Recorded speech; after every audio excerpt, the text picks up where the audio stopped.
அனைவருக்கும் வணக்கம். Welcome to TNPSC Ganesh YouTube channel. Friends, இந்த வீடியோ பதிவில் இப்போ நம்ம டெட் ரிலேட்டடாக என்னங்கிறத பார்க்க போகிறோம்.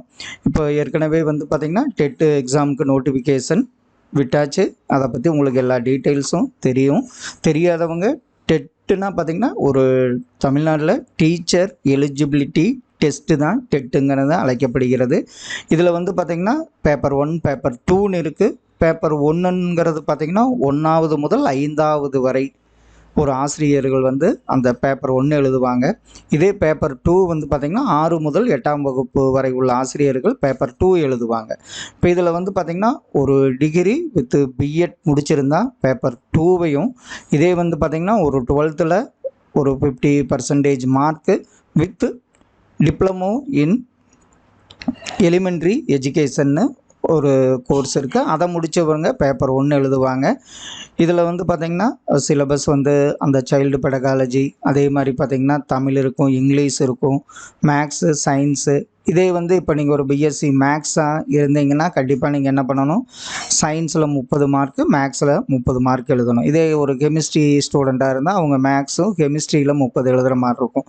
இதே தமிழ் ஸ்டூடெண்ட்டாக இருந்தால் அவங்க தமிழ் ரிலேட்டடாக அந்த சப்ஜெக்டில் எழுதணும். எஸ்எஸ் ரிலேட்டடாக அந்த சப்ஜெக்டில் இப்போ 6 முதல் 8ஆம் வகுப்பு வரை உள்ளது அப்படிங்கிறதையும் நம்ம தெரிஞ்சிருக்கணும். இதில் பார்த்திங்கன்னா நம்ம இப்போது 6th ஸ்டாண்டர்டு தமிழில் நீங்கள் ஒரு ஃபுல்லாக எனக்கு 6th தமிழ் அந்த 9 இயல் எனக்கு நல்லா தெரியும் அப்படிங்கிறவங்க இந்த வீடியோ பதிவு பாருங்கள். அதாவது டெட் ப்ரிப்பேர் பண்ணுற ஸ்டூடெண்ட்ஸ் இதை பார்த்திங்கன்னா உங்களுக்கு யூஸ்ஃபுல்லாக இருக்கும். இதை ஜஸ்ட்டு அந்த வீடியோவை கேட்டிங்கனாவே நீங்கள் படித்ததை ரீகால் ஆகிற மாதிரி தான். 6ஆம் வகுப்பில் 1 முதல் 9ஆம் இயல் வரைக்கும் உள்ள பார்த்திங்கன்னா எல்லா கொஸ்டின்ஸ்லையும் இதில் நம்ம கவர் பண்ணியிருக்கோம். கண்டிப்பாக இதை பயன்படுத்திக்கங்க. உங்களுக்கு சிலபஸ் பொறுத்த வரைக்கும் இலக்கணமெல்லாம் இருக்கும். அது சார்ந்து நம்ம என்னென்ன வீடியோ பதிவுகள் ஏற்கனவே கொடுத்துருந்ததோ அதை சேர்த்து உங்களுக்கு கண்டிப்பாக வீடியோ பதிவுகள் தர்றோம். கண்டிப்பாக இந்த முயற்சி உங்களுக்கு யூஸ்ஃபுல்லாக இருக்குன்னு நம்புகிறோம். வாங்க கேள்விகளை பார்த்துடலாம். தமிழை பல விதங்களில் போற்றியவர் யார்? பாரதிதாசன். செந்தமிழுக்கு பல பெயர்கள் சூட்டி மகிழ்ந்தவர் யார்? பாரதிதாசன். தமிழுக்கும் அமுதென்று பேர் என்ற வரியை பாடியவர் யார்? பாரதிதாசன். நிருமித்த என்பதன் பொருள் என்ன? உருவாக்கிய என்பதாகும். விளைவு என்பதன் பொருள் என்ன? விளைச்சல். உயிருக்கு இணையானது எது என்று பாரதிதாசன் கூறுகிறார்? அமுதம் போன்ற தமிழ் உயிருக்கு இணையானது என்று பாரதிதாசன் கூறுகிறார். இளமைக்கு காரணமான தமிழ் எது போன்றது? பால் போன்றது. உயர்விற்கு எல்லையாகிய தமிழ் எதிர் போன்றது? வானம் போன்றது. அறிவுக்கு துணை கொடுக்கும் தமிழ் எது போன்றது? தோல் போன்றது. சமூக வளர்ச்சிக்கு அடிப்படையான தமிழ் எது போன்றது? நீர் போன்றது. பாரதிதாசனின் இயற்பெயர் என்ன? கனக சுப்புரத்தினம். யார் மீது கொண்ட பற்றின் காரணமாக தன் பெயரை பாரதிதாசன் என மாற்றிக்கொண்டார்? பாரதியார் மீது கொண்ட பற்றின் காரணமாக தன் பெயரை பாரதிதாசன் என மாற்றிக்கொண்டார். பாரதிதாசனின் சிறப்பு பெயர்கள் என்னென்ன? பாவேந்தர், புரட்சி கவி. பாரதிதாசனின் பாடல்களில் உள்ள பகுத்தறிவு கருத்துக்கள் யாவை? பெண்கல்வி, கைம்பெண் மறுமணம், பொதுவுடைமை, பகுத்தறிவு. தமிழே உயிரே, வணக்கம் தாய்ப்பிள்ளை உறவம்மா என்ற வரியை பாடியவர் யார்? கவிஞர் காசி ஆனந்தன். செம்பயிர் என்பதை எவ்வாறு பிரிக்கலாம்? செம்மை கூட்டல் பயிர். இப்போ இது மாதிரி பார்த்தீங்கன்னா பிரித்தெழுதுகள்லாம் இப்போ அறநிலைத்துறை இந்த அறநிலைத்துறை எக்ஸாம்லேயே பார்த்தீங்கன்னா இந்த பிரித்தெழுதுக சேர்த்தெழுதுகளை கொஞ்சம் கன்ஃபியூஸ் ஆகிற மாதிரியே கேட்டிருக்காங்க. அதனால் நீங்கள் இந்த பிரித்தெழுக சேர்த்தெழுதுக இதுக்கெல்லாம் கொஞ்சம் கான்சென்ட்ரேட் பண்ணி ஒரு தடவை பார்த்துக்குங்க. அதே மாதிரி பொறுத்துக புக்கில் மாறி போட்டிருந்தாங்க, நான் ஆன்சரோடு போட்டிருக்கேன். விளைவுக்குன்னா நீர், அறிவுக்குன்னா தோல், இளமைக்கு பால், புலவர்க்கு வேல். தமிழ் கும்மி என்ற பாடலை இயற்றியவர் யார்? பெருஞ்சித்திரனார். கொட்டுங்கடி கும்மி கொட்டுங்கடி என்ற வரியை பாடியவர் யார்? பெருஞ்சித்திரனார். ஊழி என்பதன் பொருள் என்ன? நீண்டதொரு காலப்பகுதிக்கு பேர் தான் ஊழி. பெருஞ்சித்திரனாரின் இயற்பெயர் என்ன? மாணிக்கம். பெருஞ்சித்திரனார் எந்த பெயரால் சிறப்பிக்கப்படுகிறார்? பாவலரேறு. பெருஞ்சித்திரனாரின் நூல்கள் யாவை? கனிச்சாறு, கொய்யாக்கனி, பாவிய கொத்து, நூறாசிரியம். பெருஞ்சித்திரனார் நடத்தி வந்த இதழ்கள் யாவை? தென்மொழி, தமிழ் சிட்டு, தமிழ் நிலம். கொட்டுங்கடி கும்மி கொட்டுங்கடி என்ற பாடல் எந்த நூலில் இடம்பெற்றுள்ளது? கனிச்சாறு. கனிச்சாறு எத்தனை தொகுதிகளை கொண்டது? 8 தொகுதிகளை கொண்டது. தனித்தமிழையும் தமிழ் உணர்வையும் பரப்பிய பாவலர் யார்? பெருஞ்சித்திரனார். வான் தோன்றி வழி தோன்றி என்ற வரியை பாடியவர் யார்? வாணிதாசன். மேதினி என்பதன் பொருள் என்ன? உலகம். மனிதரை பிற உயிரினங்களிடமிருந்து வேறுபடுத்தி காட்டுவது எது? மொழி. உலகில் எத்தனை மொழிகள் உள்ளன? 6000ற்கு மேற்பட்ட மொழிகள் உள்ளன. மொழியின் வடிவம் என்ன?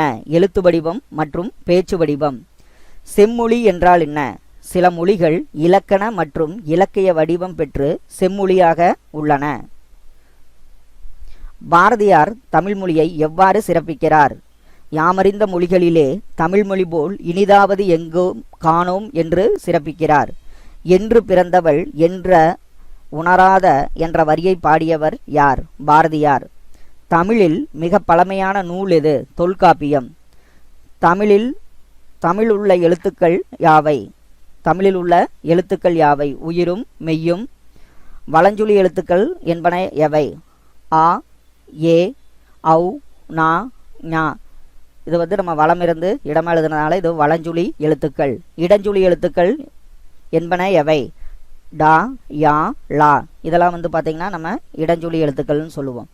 தமிழின் கிளவியும் என்ற வரி இடம்பெற்ற நூல் எது? தொல்காப்பியம். தமிழின் கிளவியும் என்ற வரியில் தான் தமிழ் சொல் யூஸ் பண்ணியிருக்கோம். அதாவது தொல்காப்பியம் அந்த வேர்டை யூஸ் பண்ணுறாங்க. இமிழ்கடல் வேலியை தமிழ்நாடு ஆக்கிய என்ற வரி இடம்பெற்ற நூல் எது? இதில் பார்த்திங்கன்னா சிலப்பதிகாரம் வஞ்சிக்காண்டத்தில் தமிழ்நாடுங்கிற சொல்ல யூஸ் பண்ணுறாங்க. தமிழின் கிளவியும் என்ற வரியில் தமிழ்ங்கிற சொல்ல யூஸ் பண்ணுறாங்க. தமிழன் கண்டாய் என்ற வரி இடம்பெற்ற நூல் எது? இது அப்பர் தேவாரத்தில் இருக்குது. இதில் என்னது? தமிழன்கிற சொல்ல உபயோகிச்சிருக்கிறாங்க. சீர்மை என்பதன் பொருள் என்ன? ஒழுங்குமுறை. உயர்திணையின் எதிர்ச்சொல்லை தாழ்திணை என்று கூறாமல் நம் முன்னோர்கள் எவ்வாறு அழைத்தனர்? அக்ரிணை. அக்ரிணை இதை எவ்வாறு பிரிக்கலான்னு பார்த்தீங்கன்னா அல் கூட்டல் திணை, உயர்வு அல்லாத திணை. இதை நம்ம தாழ்த்திணைன்னு சொல்லாமல் அதை கூட நம்ம என்ன சொல்லியிருக்கோம்? உயர்வு அல்லாத திணைன்னு அக்ரைன்னு நம் முன்னோர்கள் பிரிச்சிருக்காங்க. பாகற்காய் இதை நம்ம எப்படி? கசப்புக்காய். பாகற்காய்ங்கிறது கசப்பு. பாகற்காயை எவ்வாறு பிரித்தனர்? பாகு கூட்டல் அல் கூட்டல் காய், இனிப்பு இல்லாத காய். இந்த பாகற்காயை கசப்பு காயின்னு சொல்லாமல் இனிப்பு அல்லாத காய்ங்கிறத பிரிச்சிருக்காங்க. இதிலிருந்து தமிழோட சிறப்பு நம்மளுக்கு தெரிய வருது. சங்க இலக்கிய நூல்கள் யாவை? 8 தொகை, 10 பாட்டு.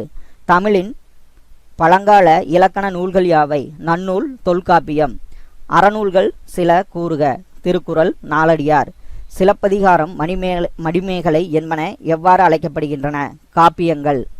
மா என்னும் சொல்லின் பொருட்கள் யாவை? இப்போ ஓரெழுத்து ஒரு மொழியில் மானா என்ன அப்படிங்கிறது, மாங்கிறதுக்கு என்னென்ன பொருள்னா மரம், விலங்கு, பெரிய, திருமகள், அழகு, அறிவு, அளவு, அழைத்தல், துகள், மேன்மை, வயல், வண்டு. இதெல்லாம் பார்த்திங்கன்னா மா என்னும் சொல்லுக்கு உடைய பொருள்கள் ஆகும். தமிழ் மொழியின் வகைகள் யாவை? இப்போ தமிழில் பார்த்திங்கன்னா நம்மளுக்கே தெரியும் 3 தமிழ் இருக்குது. இயல் தமிழ், இசைத்தமிழ், நாடகத்தமிழ். இயல் தமிழ்னா அது எண்ணம், இசைத்தமிழ்னா அது உள்ளம், நாடகத்தமிழ்னா உணர்வு. அப்படி தான் நம்ம முன்னோர்கள் இயல், இசை, நாடகத்தமிழ்னு 3 வகையாக பிரிச்சிருக்காங்க. தமிழ் கவிதையின் வடிவங்கள் யாவை?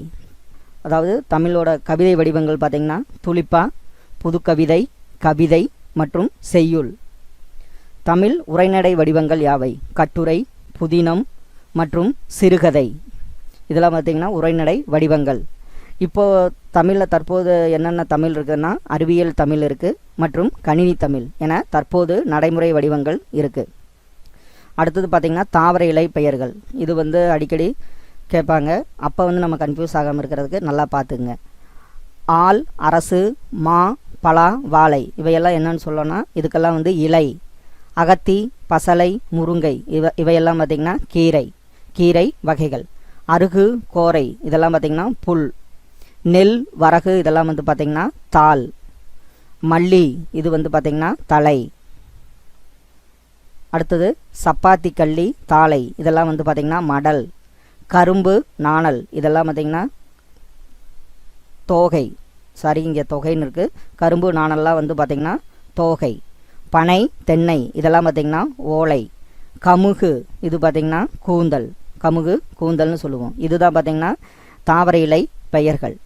அடுத்தது தமிழின் புதிய கலைச்சொற்கள் யாவை? அதாவது என்னென்ன புதிய கலைச்சொற்கள் இருக்குன்னா பார்த்திங்கன்னா, இப்போ இன்டர்நெட்னா இணையம், ஃபேஸ்புக்னா முகநூல், புலனம், குரல் தேடல், தேடுபொறி, செயலி, ஆப்புக்கு வந்து செயலி, டச் ஸ்க்ரீன் வந்து தொடுதிரை, இது மாதிரி சொல்கிறது தான் புதிய கலைச்சொற்கள்.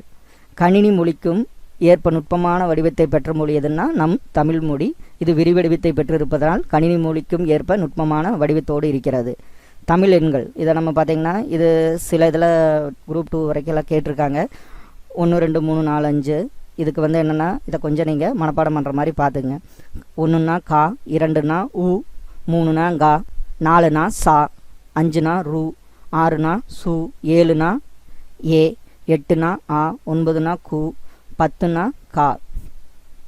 2000 ஆண்டுகளுக்கு முன்பாக என்னென்ன தமிழ் சொற்கள், அதாவது இப்போ நீங்கள் இந்த சொற்கள்லாம் பார்த்திங்கன்னா வேளாண்மை, உழவர் இதெல்லாம் பார்த்திங்கன்னா 2000 ஆண்டுகளிலிருந்தே வழங்கி வர்றாங்க நம் முன்னோர்கள். அது இடம்பெற்ற நூல் என்னங்கிறத நீங்கள் ஓரளவுக்கு நல்லா பார்த்து வச்சுக்கிறது நல்லது தான். வேளாண்மை இது வந்து பார்த்திங்கன்னா கலித்தொகை 101வது பாடல், திருக்குறளில் 81வது குறளில் வந்து வேளாண்மைங்கிற சொல் பயன்படுத்தியிருக்காங்க. உழவர் இது நற்றிணை 4ஆம் செய்யுளில் வந்து உழவருங்கிறத சொல்ல பயன்படுத்தியிருக்காங்க. பாம்பு இது வந்து குறுந்தொகை 239வது பாடல். வெள்ளம் இது 10 15வது பாடல். முதலை குறுந்தொகையில் 324வது பாடல். கோடை அகநானூறு 42ஆம் பாடல். உலகம் தொல்காப்பியம் கிளவியாக்கம் 56வது செய்யுள், திருமுருகாற்றுப்படையில் 1ஆம் பாடல். இதில் எல்லாம் வந்து பார்த்திங்கன்னா உலகங்கிறத பயன்படுத்தியிருக்காங்க. மருந்து இது அகநானூறு 147வது செய்யுள். ஊர் இது தொல்காப்பியம் அகத்திணை 41வது செய்யுள் இருக்குது. அன்பு இது தொல்காப்பியம் களவியல் 110 இருக்குது. உயிர் இது தொல்காப்பியம் மற்றும் கிளவியாக்கத்தில் 56வது செய்யுளாக வருது.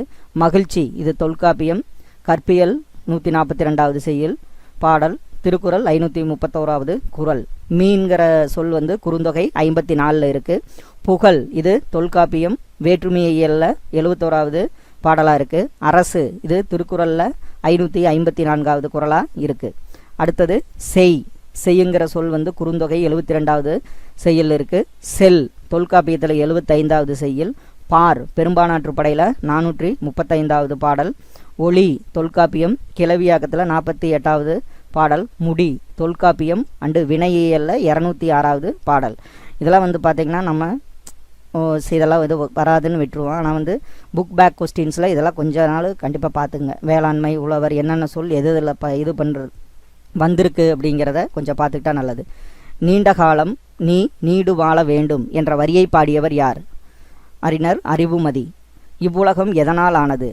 இவ்வுலகம் பார்த்திங்கன்னா நீர், நெருப்பு, காற்று, ஆகாயம், நிலம் என 5 வகையால் ஆனது. மேகம் குளிர்ந்து மழை பொழியும் என்ற அறிவியல் செய்தியை கூறிய பழங்கால தமிழ் நூல்கள் எது? இப்போ மேகம் குளிஞ்சு மழை பெய்யுதுங்கிறது முதல்ல நம்ம முன்னோர்கள் சொல்லியிருக்காங்க. அந்த நூல்கள் பார்த்திங்கன்னா முல்லைப்பாட்டு, பரிபாடல், திருக்குறள், கார் 40 மற்றும் திருப்பாவை. நிலம், தீ, நீர், விழி, விசும்போடு 5 என்ற வரி இடம்பெற்ற நூல் எது? தொல்காப்பியம். கடல் நீர் சூழ்ந்த என்ற வரி இடம்பெற்ற நூல் எது? கார் 40. நெடுவெல்லூசி நெடுவசி பறந்தவடு என்ற வரி இடம்பெற்ற நூல் எது? பதிற்று 10. கோட்சுரா எரிந்தனச் சுருங்கிய என்ற வரி இடம்பெற்ற நூல் எது? நற்றிணை.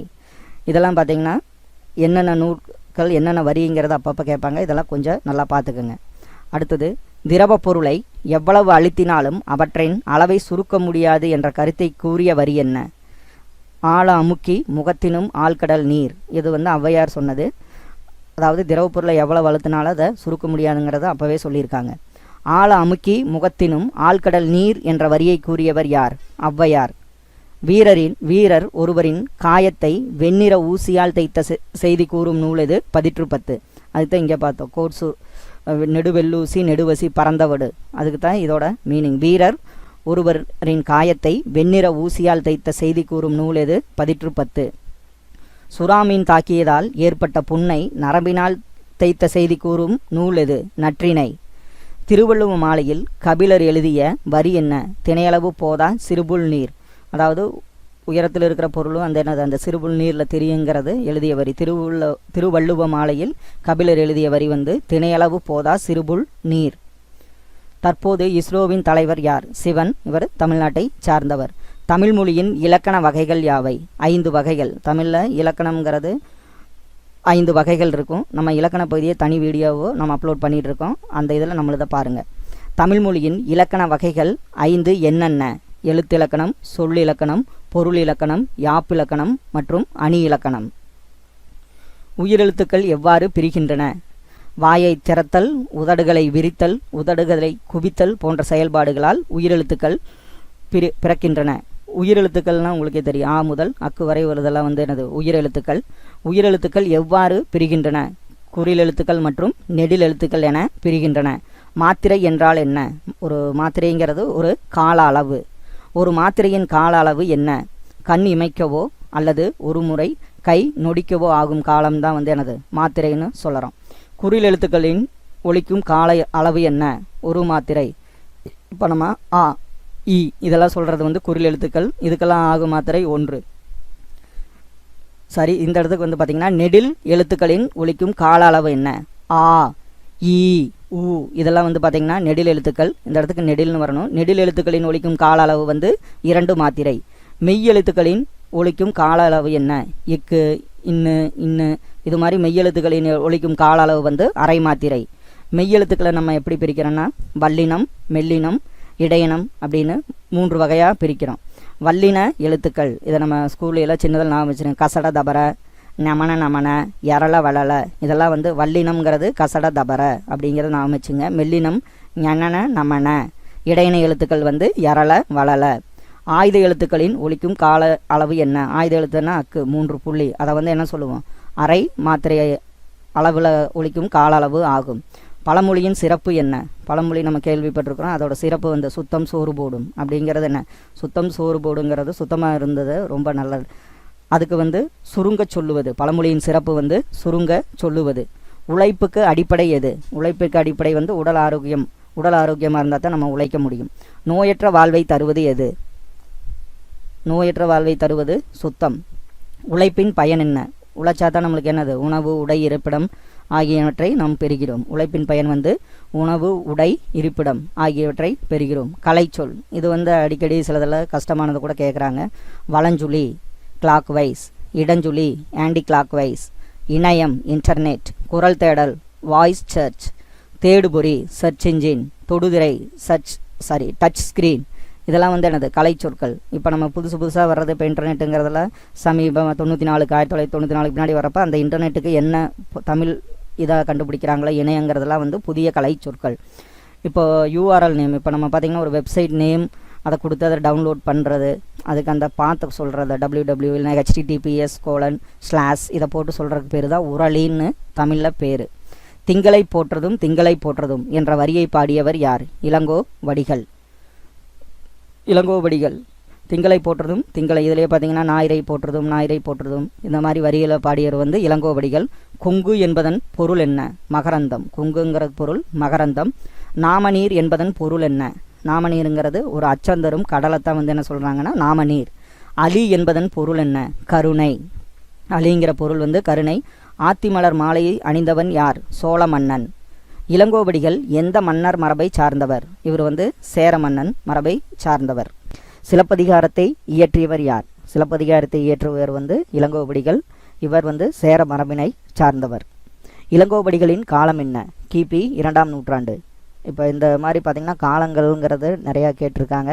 அதனால் ஒவ்வொருத்தரோட படிக்கிறப்ப வந்து அவங்களோட காலங்கள்ங்கிறத கொஞ்சம் ஞாபகம் வச்சுங்க. இளங்கோவடிகளின் காலம் என்ன? கிபி 2ஆம் நூற்றாண்டு. தமிழின் முதல் காப்பியம் எது? சிலப்பதிகாரம். இரட்டை காப்பியங்கள் எது? சிலப்பதிகாரம் மற்றும் மணிமேகலை. சிலப்பதிகாரம் எவ்வாறெல்லாம் போற்றப்படுகிறது? முத்தமிழ் காப்பியம், குடிமக்கள் காப்பியம் என்றெல்லாம் சிலப்பதிகாரம் போற்றப்படுகிறது. திங்கள், ஞாயிறு, மழை என இயற்கையை போற்றும் நூல் எது? சிலப்பதிகாரம். இயற்கையை போற்றும் நூல் எதுன்னு 4 ஆப்ஷன் கொடுத்து கேட்டாங்கன்னா சிலப்பதிகாரம் தான் கரெக்ட் ஆன்சர். காணி நிலம் வேண்டும் பராசக்தி என்ற வரியை பாடியவர் யார்? பாரதியார். சித்தம் என்பதன் பொருள் என்ன? உள்ளம். சித்தம் என்கிறதுக்கு பொருள் வந்து உள்ளம். பாரதியாரின் இயற்பெயர் என்ன? சுப்பிரமணியன். பாரதி என்னும் பெயர் யாரால் வழங்கப்பட்டது? பாரதி என்னும் பெயர் யாரால் வழங்கப்பட்டதுன்னா எட்டயபுரத்து மன்னரால் பாரதி என்ற பெயர் வழங்கப்பட்டது. பாரதியாரின் நூல்கள் யாவை? பாஞ்சாலி சபதம், கண்ணன் பாட்டு மற்றும் குயில் பாட்டு. பறவைகள் இடம்பெயர்தலை எவ்வாறு கூறுகிறோம்? வலசை போதல். இப்போ வலசை போதல்னால் பார்த்திங்கன்னா உங்களுக்கு அந்த ஒவ்வொரு சீசனுக்கும் வந்து பறவை ஒரு நாட்டிலேருந்து மற்றொரு நாட்டுக்கு, இப்போ நம்ம இதிலேயே பார்த்திங்கன்னா என்ன ஈரோடு பக்கத்தில் வெள்ளோடு இது மாதிரி ஒவ்வொரு ஏரியாவுக்கும் வந்து பார்த்திங்கன்னா பறவைகள் வர்றது தான் நம்ம வலசை போதல் என்று அழைக்கிறோம். எந்த வகை பறவைகள் வலசை போகின்றன? பார்த்திங்கன்னா நீர்வாழ் பறவைகள் தான் அதிகமாக வலசை போகின்றன. எவற்றின் அடிப்படையில் பறவைகள் வலசை போகின்றன? இப்போ வந்து நிலவு, விண்மீன், புவியீர்ப்பு நிலம். இப்போ நம்ம ஒரு ஃப்ளைட்டே பறகுதுன்னா பார்த்திங்கன்னா அதில் வந்து ரேடார், அது சிக்னல் அப்படின்னு போகும். ஆனால் பறவைகள்ங்கிறது இப்போ ஒரு நாட்டிலேருந்து நம்ம நாட்டுக்கு வருதுன்னா அதோட எது அடிப்படையாக இருக்குன்னா நிலவு, விண்மீன், புவியீர்ப்பு புலம், இதை வச்சு தான் வந்து பறவைகள் ஒரு நாட்டிலிருந்து நம்ம நாட்டுக்கு வலசை வருதுங்க. அடுத்தது பார்த்திங்கன்னா சிறகடிக்காமல் கடலையும் தாண்டி பறக்கும் பறவை எது? இப்போ ஒரு சிறகை அடிக்காமல் கடலையும் தாண்டும் பறவை வந்து கப்பல் பறவை. இந்த கப்பல் பறவைக்கு மற்ற பெயர்கள் பார்த்திங்கன்னா கப்பல் கலைக்கூடா மற்றும் கடற்கொள்ளை பறவை. இதெல்லாம் பார்த்திங்கன்னா ஒரு இம்பார்ட்டன்ட் கொஸ்டின். சிறகடிக்காமல் கடலையும் தாண்டி பறக்கும் பறவை எதுன்னா கப்பல் பறவை, கப்பல் கலைக்கூடா மற்றும் கடற்கொள்ளை பறவைன்னு இதுக்கு மற்ற பெயர்களும் உண்டு. 1500 ஆண்டுகளுக்கு முன்பே தமிழ்நாட்டிற்கு பறவைகள் வலசை பருவதை பற்றி குறிப்பிட்டவர் யார்? பார்த்திங்கன்னா அவர் பெயர் வந்து சத்திமுத்த புலவர். இவர் வந்து பார்த்திங்கன்னா 1500 ஆண்டுகளுக்கு முன்பே தமிழ்நாட்டிற்கு பறவைகள் வலசை வருவதை பற்றி தன் பாடலில் குறிப்பிட்டுள்ளார். சத்திமுத்த புலவர் தந்த வரி என்ன? நாராய் நாராய் செங்கால் நாராய்ங்கிற பாடல் மூலமா 1500 ஆண்டுகளுக்கு முன்பே வந்து தமிழ்நாட்டுக்கு பறவைகள் வலசை வருவதை பற்றி குறிப்பிட்டிருக்கிறாரு. தற்போது வெகுவாக அழிந்து வரும் பறவையினம் எது? சிட்டுக்குருவி. இது உங்கள் எல்லாத்துக்கும் நல்லாயிருக்கும். மொபைல் சிக்னல்ஸ் அது மாதிரி எல்லாம் இருக்கிறதுனால தான் வந்து சிட்டுக்குருவி இப்போ அழிஞ்சிக்கிட்டே வருது. சிட்டுக்குருவி எத்தனை நாட்கள் அடைகாக்கும்? 14 நாட்கள் வந்து சிட்டுக்குருவி அடைகாக்கும். ஆண் சிட்டுக்குருவியை எவ்வாறு அடையாளம் காணலாம்? ஆண் சிட்டுக்குருவி பார்த்திங்கன்னா தொண்டை பகுதியில் கருப்பு நிறத்தில் இருக்கும். உடற்பகுதி முழுவதும் அடர்பழுப்பு நிறத்தில் இருந்தால் அது வந்து ஆண் சிட்டுக்குருவி. பெண் சிட்டுக்குருவியை எவ்வாறு அடையாளம் காணலாம்? உடற்பகுதி முழுவதும் மங்கிய பழுப்பு நிறத்தில் இருந்தால் அது வந்து பெண் சிட்டுக்குருவி. சிட்டுக்குருவியின் வாழ்நாள் எவ்வளவு? 10 முதல் 13 ஆண்டுகள் சிட்டுக்குருவிகள் வாழ்கின்றன. விரைவாக செல்பவனை நாம் எவ்வாறு அழைக்கிறோம்? இப்போ நம்ம என்ன சொல்லுவோம்? சிட்டா பறந்துட்டான், அப்படி சிட்டாய் பறந்து விட்டான் என்று அழைக்கிறோம். காக்கை குருவி எங்கள் ஜாதி என்று பாடியவர் யார்? பாரதியார் காக்கை குருவி எங்கள் ஜாதி என்று பாடியுள்ளார். இந்தியாவின் பறவை மனிதர் யார்? சலீம் அலி. இப்போ இவர் பார்த்திங்கன்னா தன் வாழ்நாள் முழுவதும் பார்த்திங்கன்னா பறவைகளை பற்றிய நூல்கள் இதெல்லாம் வந்து எழுதியிருக்காரு, ஆராய்ச்சி பண்ணியிருக்காரு. அவர் தான் வந்து இந்தியாவின் பறவை மனிதர் சலீம் அலி. சலீம் அலியின் வாழ்க்கை வரலாற்று நூலின் பெயர் என்ன? சிட்டுக்குருவியின் வீழ்ச்சி, தி ஃபால் ஆஃப் ஸ்பேரோ. அவரோட வாழ்க்கை வரலாற்று நூலின் பெயர் வந்து சிட்டுக்குருவியின் வீழ்ச்சி. இங்கிலீஷில் பார்த்திங்கன்னா தி ஃபால் ஆஃப் ஸ்பேரோ. உலகிலேயே நெடுந்தொலைவு பயணம் செய்யும் பறவை எது? ஆர்டிக் ஆலா. இந்த பறவை தான் வந்து பார்த்திங்கன்னா உலகிலேயே நெடுந்தூரம் பயணம் செய்யும் பறவை ஆர்டிக் ஆலா. உலக சிட்டுக்குருவி நாள் எது? மார்ச் 20ஆம் தேதி வந்து உலக சிட்டுக்குருவி நாள். பறவை பற்றிய படிப்பின் பெயர் என்ன? ஆர்னித்தாலஜி. இப்போ நம்ம ஒவ்வொரு படிப்புக்கும் வந்து ஒவ்வொரு பேர் இருக்குது. பறவை பற்றிய படிப்புக்கு வந்து ஆர்னித்தாலஜி. சிட்டுக்குருவி வாழ முடியாத பகுதி எது? துருவ பகுதி. இப்போ சிட்டுக்குருவி எல்லா இடத்துலையும் வாழ முடியாது, துருவ பகுதியில் கண்டிப்பாக அதனால் வாழ முடியாது. கிழவனும் கடலும் என்ற நூலின் ஆசிரியர் யார்? கிழவனும் கடலும், அதாவது the old man and the sea, அந்த நூலின் ஆசிரியர் வந்து எர்னஸ்ட் ஹெமிங்வே. கிழவனும் கடலும் எந்த மொழி நூல்? இது வந்து பார்த்திங்கன்னா the old man and the sea வந்து ஆங்கில நூல். 1954ஆம் ஆண்டு நோபல் பரிசு பெற்ற நூல் எது? கிழவனும் கடலும். அந்த நூலுக்கு தான் வந்து 1954ஆம் ஆண்டு நோபல் பரிசு கிடைத்தது. கிழவனும் கடலும் என்ற நூலின் நாயகன் யார்? இவர் வந்து வயதான மீனவர். அவர் பேர் வந்து சாண்டியாகோ. அவர் தான் வந்து இந்த கிழவனும் கடலும் என்ற நூலின் நாயகன் ஆவார். சாண்டியாகோவிற்கு எத்தனை நாட்களாக மீன்கள் கிடைக்கவில்லை? அவர் பார்த்திங்கன்னா அந்த சீசனில் வந்து அவருக்கு ஒரு 84 நாட்களாக மீனே எதுவும் கிடைக்கல. சாண்டியாகோவுடன் வந்த சிறுவன் பெயர் என்ன? அவன் பெயர் வந்து மனோலின். அவங்க பேரண்ட்ஸ் வந்து என்ன பண்ணியிருக்காங்க, சாண்டியாகோ கூட சென்றேன்னா மீன் பிடிக்க கற்றுக் கொடுப்பாரு அப்படிங்கிறக்காக தாட்டி விட்டுருப்பாங்க. சாண்டியாகோவுடன் வந்த சிறுவன் பெயர் வந்து மனோலின். மனூலின் எத்தனை நாட்கள் சாண்டியாகோவுடன் கடலுக்கு சென்றான்? அவன் வந்து அந்த 84 நாட்களில் 40 நாட்கள் வந்து கடலுக்கு செல்கிறாரு. சாண்டியாகோவோட கடலுக்கு செல்கிறான். ஆனால் அப்போ அந்த 40 நாளும் வந்து எந்த மீனும் கிடைக்காதனால அவன் வந்து என்னது வேற ஒரு மீனவர்கிட்ட போய் சேர்ந்துடுறான். எழுத்துக்கள் எத்தனை வகைப்படும்? எழுத்துக்கள் முதல் எழுத்து சார்பெழுத்து என 2 வகைப்படும். முதல் எழுத்துக்கள் யாவை? இப்போ நம்மளுக்கு தெரியும் உயிர் 12, ஆ முதல் அக்கு வரை வந்த உயிர் 12 எழுத்துக்களும் மெய் 18, மொத்தம் 30 எழுத்துக்கள். மெய்யில் வந்து நம்ம வல்லினம் மெல்லினம் இனியம் கசட தபர நமன நமன எரள வளல இதெல்லாம் பார்த்தோம். மொத்தம் 12, இதில் ஒரு மெய்யில் ஒரு 18, மொத்தம் 30 எழுத்துக்கள் இருக்குது. முதல் எழுத்தை சார்ந்து வரும் எழுத்துக்கள் சார்பெழுத்து. இப்போ முதல் எழுத்துக்கள் எந்தெந்த எழுத்தில் சார்ந்து வருதோ அதுக்கு பேர் சார்பெழுத்து. சார்பெழுத்துக்கள் யாவை? சார்பெழுத்துக்கள் வந்து பார்த்திங்கன்னா மொத்தம் 10 வகை. அது என்னென்னு பார்த்தீங்கன்னா உயிர்மை, ஆயுதம், உயிரிழபடை, ஒற்றளபடை, குற்றிய லிகரம், குற்றிய லுகரம், ஐகார குறுக்கம், மகர குறுக்கம், அவுகார குறுக்கம், ஆயுத குறுக்கம் என 10 வகைப்படும். இதெல்லாம் பற்றி நம்ம சேனலில் டிஎன்பிசி இனிக்கும் இலக்கணம் பகுதியில் போட்டுட்ருக்கோம். அதையும் நீங்கள் பார்த்துக்கலாம். உயிர்மெய் எழுத்துக்கள் என்றால் என்ன? உயிரும் மெய்யும் சேருவதால் உயிர்மெய் எழுத்துக்கள் உண்டாகின்றன. இப்போ உயிர் 12 மெய் 18 சேர்ந்து வர்ற எழுத்துக்கள் வந்து உயிர்மெய் எழுத்துக்கள் என்கிறோம். உயிர்மெய் எழுத்தின் வரி வடிவம் எதை ஒத்திருக்கும்? உயிர்மெய் எழுத்தின் வரி வடிவம் வந்து மெய்யெழுத்தை ஒத்திருக்கும். உயிர்மெய் எழுத்தின் ஒலிக்கும் கால அளவு எதை ஒத்திருக்கும்? அதாவது நம்ம கால அளவுனா என்ன சொன்னோம்? மாத்திரைன்னு பார்த்தோம். அந்த கால அளவு எதை ஒத்திருக்கும்னா உயிரெழுத்தை ஒத்திருக்கும். ஆயுத எழுத்தின் வேறு பெயர்கள் என்ன? ஆயுத எழுத்துனா 3 புள்ளி வரும். அதனால் அதோட வேறு பெயர்கள் என்னென்னா முப்புள்ளி, முப்பார் புள்ளி, தனிநிலை அப்படிங்கிற 3 பெயர்கள் ஆயுத எழுத்துக்கு வழங்கப்படுகிறது. ஆயுத எழுத்து எவ்வாறு வரும்? தனக்கு முன் ஒரு குறில் எழுத்தையும் தனக்கு பின் ஒரு வல்லின உயிர்மெய் எழுத்தையும் பெற்றிருக்கும். ஃபார் எக்ஸாம்பிள் என்னென்னு பார்க்கலாம். எங்கேன்னு பார்த்தீங்கன்னா தனக்கு முன் எங்குக்கு முன்னாடியே, அதுக்கு பின்னாடிக்கு பார்த்தீங்கன்னா கே. அது மாதிரி தனக்கு முன் ஒரு குறில் எழுத்தையும் தனக்கு பின் வல்லின உயிர்மெய் எழுத்தையும் பெற்றிருக்கும். எங்கே அப்படிங்கிறத நீங்கள் பார்த்துக்கலாம் என்னங்கிறது. அறநூல்களில் உலக பொதுமுறை என போற்றப்படும் நூல் எது? திருக்குறள். இது நிறைய தடவை கேட்டிருக்காங்க. உலக பொதுமுறைனாவே திருக்குறளுங்கிறது நீங்கள் படிக்காமையே நான் வந்துடணும். திருக்குறள் எத்தனை சொற்களில் மனிதருக்கு அறத்தை போதிக்கிறது? 7 சொற்களில். இது மாதிரி கொஸ்டின்ஸ் நிறையா கேட்டிருக்காங்க. திருக்குறளில் இம்பார்ட்டன்ட்ல எண் எது? 7, 133, இது மாதிரி 33, இது மாதிரிலாம் கேட்டிருப்பாங்க. அதில் நம்மளுக்கு கரெக்டான எதுங்கிறத சூஸ் பண்ணணும். திருக்குறளில் எத்தனை சொற்களில் மனிதருக்கு அறத்தை போதிக்கிறதுனா 7 சொற்களில் அறத்தை போதிக்கிறது. திருவள்ளுவரின் வேறு சிறப்பு பெயர்கள் என்னென்ன? அவரோட பெயர்கள் பார்த்திங்கன்னா வான்புகழ் வள்ளுவர், தெய்வ புலவர், பொய்யில் புலவர். திருக்குறள் எந்த வகை நூல்களில் ஒன்று? இப்போ இதில் பார்த்தீங்கன்னா திருக்குறள் வந்து 14 கீழ்கணக்கு நூல்களில் ஒன்று. இது வந்து ஒரு அறநூலாகும். திருக்குறள் எத்தனை பிரிவுகளை கொண்டது? திருக்குறள் வந்து 3 பிரிவுகளை கொண்டது. ஒன்று அறத்துப்பால், பொருட்பால் மற்றும் இன்பத்துப்பால். இதில் வந்து அறத்துப்பாலில் எத்தனை அதிகாரம், பொருட்பால் எத்தனை அதிகாரம், இன்பத்துப்பாலில் எத்தனை அதிகாரங்கிறத பார்த்துங்க. இது வந்து பார்த்திங்கன்னா 7ஆம் வகுப்பு இதில் வரும். அப்போ நம்ம டீட்டெயிலாக பார்க்கலாம். திருக்குறள் எவ்வாறு சிறந்து விளங்குகிறது? இந்த நூலில் இல்லாததும் இல்லை, சொல்லாததும் இல்லை என்ற சிறப்புடன் விளங்குகிறது. இந்த திருக்குறளில் பார்த்திங்கன்னா எதுவுமே சொல்கிறதும் இல்லை, இல்லாததும் இல்லை, சொல்லாததும் இல்லை, இல்லாததும் இல்லை என்ற சிறப்புடன் விளங்குகிறது. திருக்குறளின் வேறு சிறப்பு பெயர்கள் என்னென்ன? இதை வந்து நம்ம என்னென்னு பார்த்தோம். உலக பொதுமுறை, வாயுரை, வாழ்த்து, இது மாதிரிலாம் வந்து திருக்குறளுக்கு சிறப்பு பெயர்கள் இருக்குது. ஒருவருக்கு சிறந்த அணி எது என்று வள்ளுவர் கூறுகிறார்? இன்சொல் மற்றும் பணிவு. ஒருவருக்கு சிறந்த அணின்னு எதனா சொல்கிறாருன்னா இன்சொல் மற்றும் பணிவு. 2016ஆம் ஆண்டு மாற்றுத்திறனாளிகளுக்கான ஒலிம்பிக் போட்டி எங்கு நடைபெற்றது? மாற்றுத்திறனாளிகளுக்கான ஒலிம்பிக் போட்டி ரியோ நகரில், இது வந்து பிரேசில் இருக்குது. இப்போ 2016ஆம் ஆண்டு மாற்றுத்திறனாளிகளுக்கான ஒலிம்பிக் போட்டி நடைபெற்ற இடம் வந்து ரியோ நகர், பிரேசில். 2016ஆம் ஆண்டு மாற்றுத்திறனாளிகளுக்கான ஒலிம்பிக் போட்டியில் உயரம் தாண்டுதலில் தங்கம் வென்றவர் யார்? மாரியப்பன். இவர் சேலம், தமிழ்நாட்டை சார்ந்தவர்.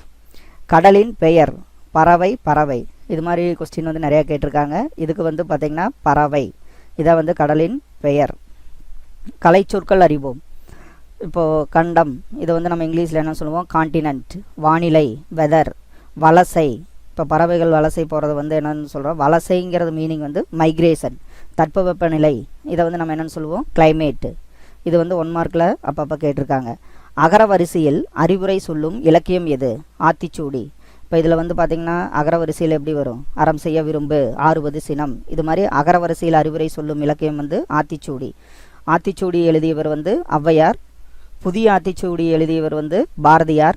அறிவியல் ஆத்திச்சூடி, இப்போ இருக்கிற காலத்துக்கு அறிவியல் தகுந்தபடி ஒரு ஆத்திச்சூடி இயற்றியவர் வந்து நெல்லை சு. முத்து அவர்கள். ஔடதம் என்பதன் பொருள் என்ன? ஔடதம் அப்படிங்கிற பொருள் வந்து மருந்து. அப்துல் கலாம் யாரை தம்மை ஒத்த அலைநிலத்தில் சிந்திப்பவர் என்று பாராட்டினார்? அப்துல் கலாம் வந்து நெல்லை சு. முத்து அவர்களை வந்து தம்மை ஒத்த அலைநிலத்தில் சிந்திப்பவர் என்று பாராட்டினார்.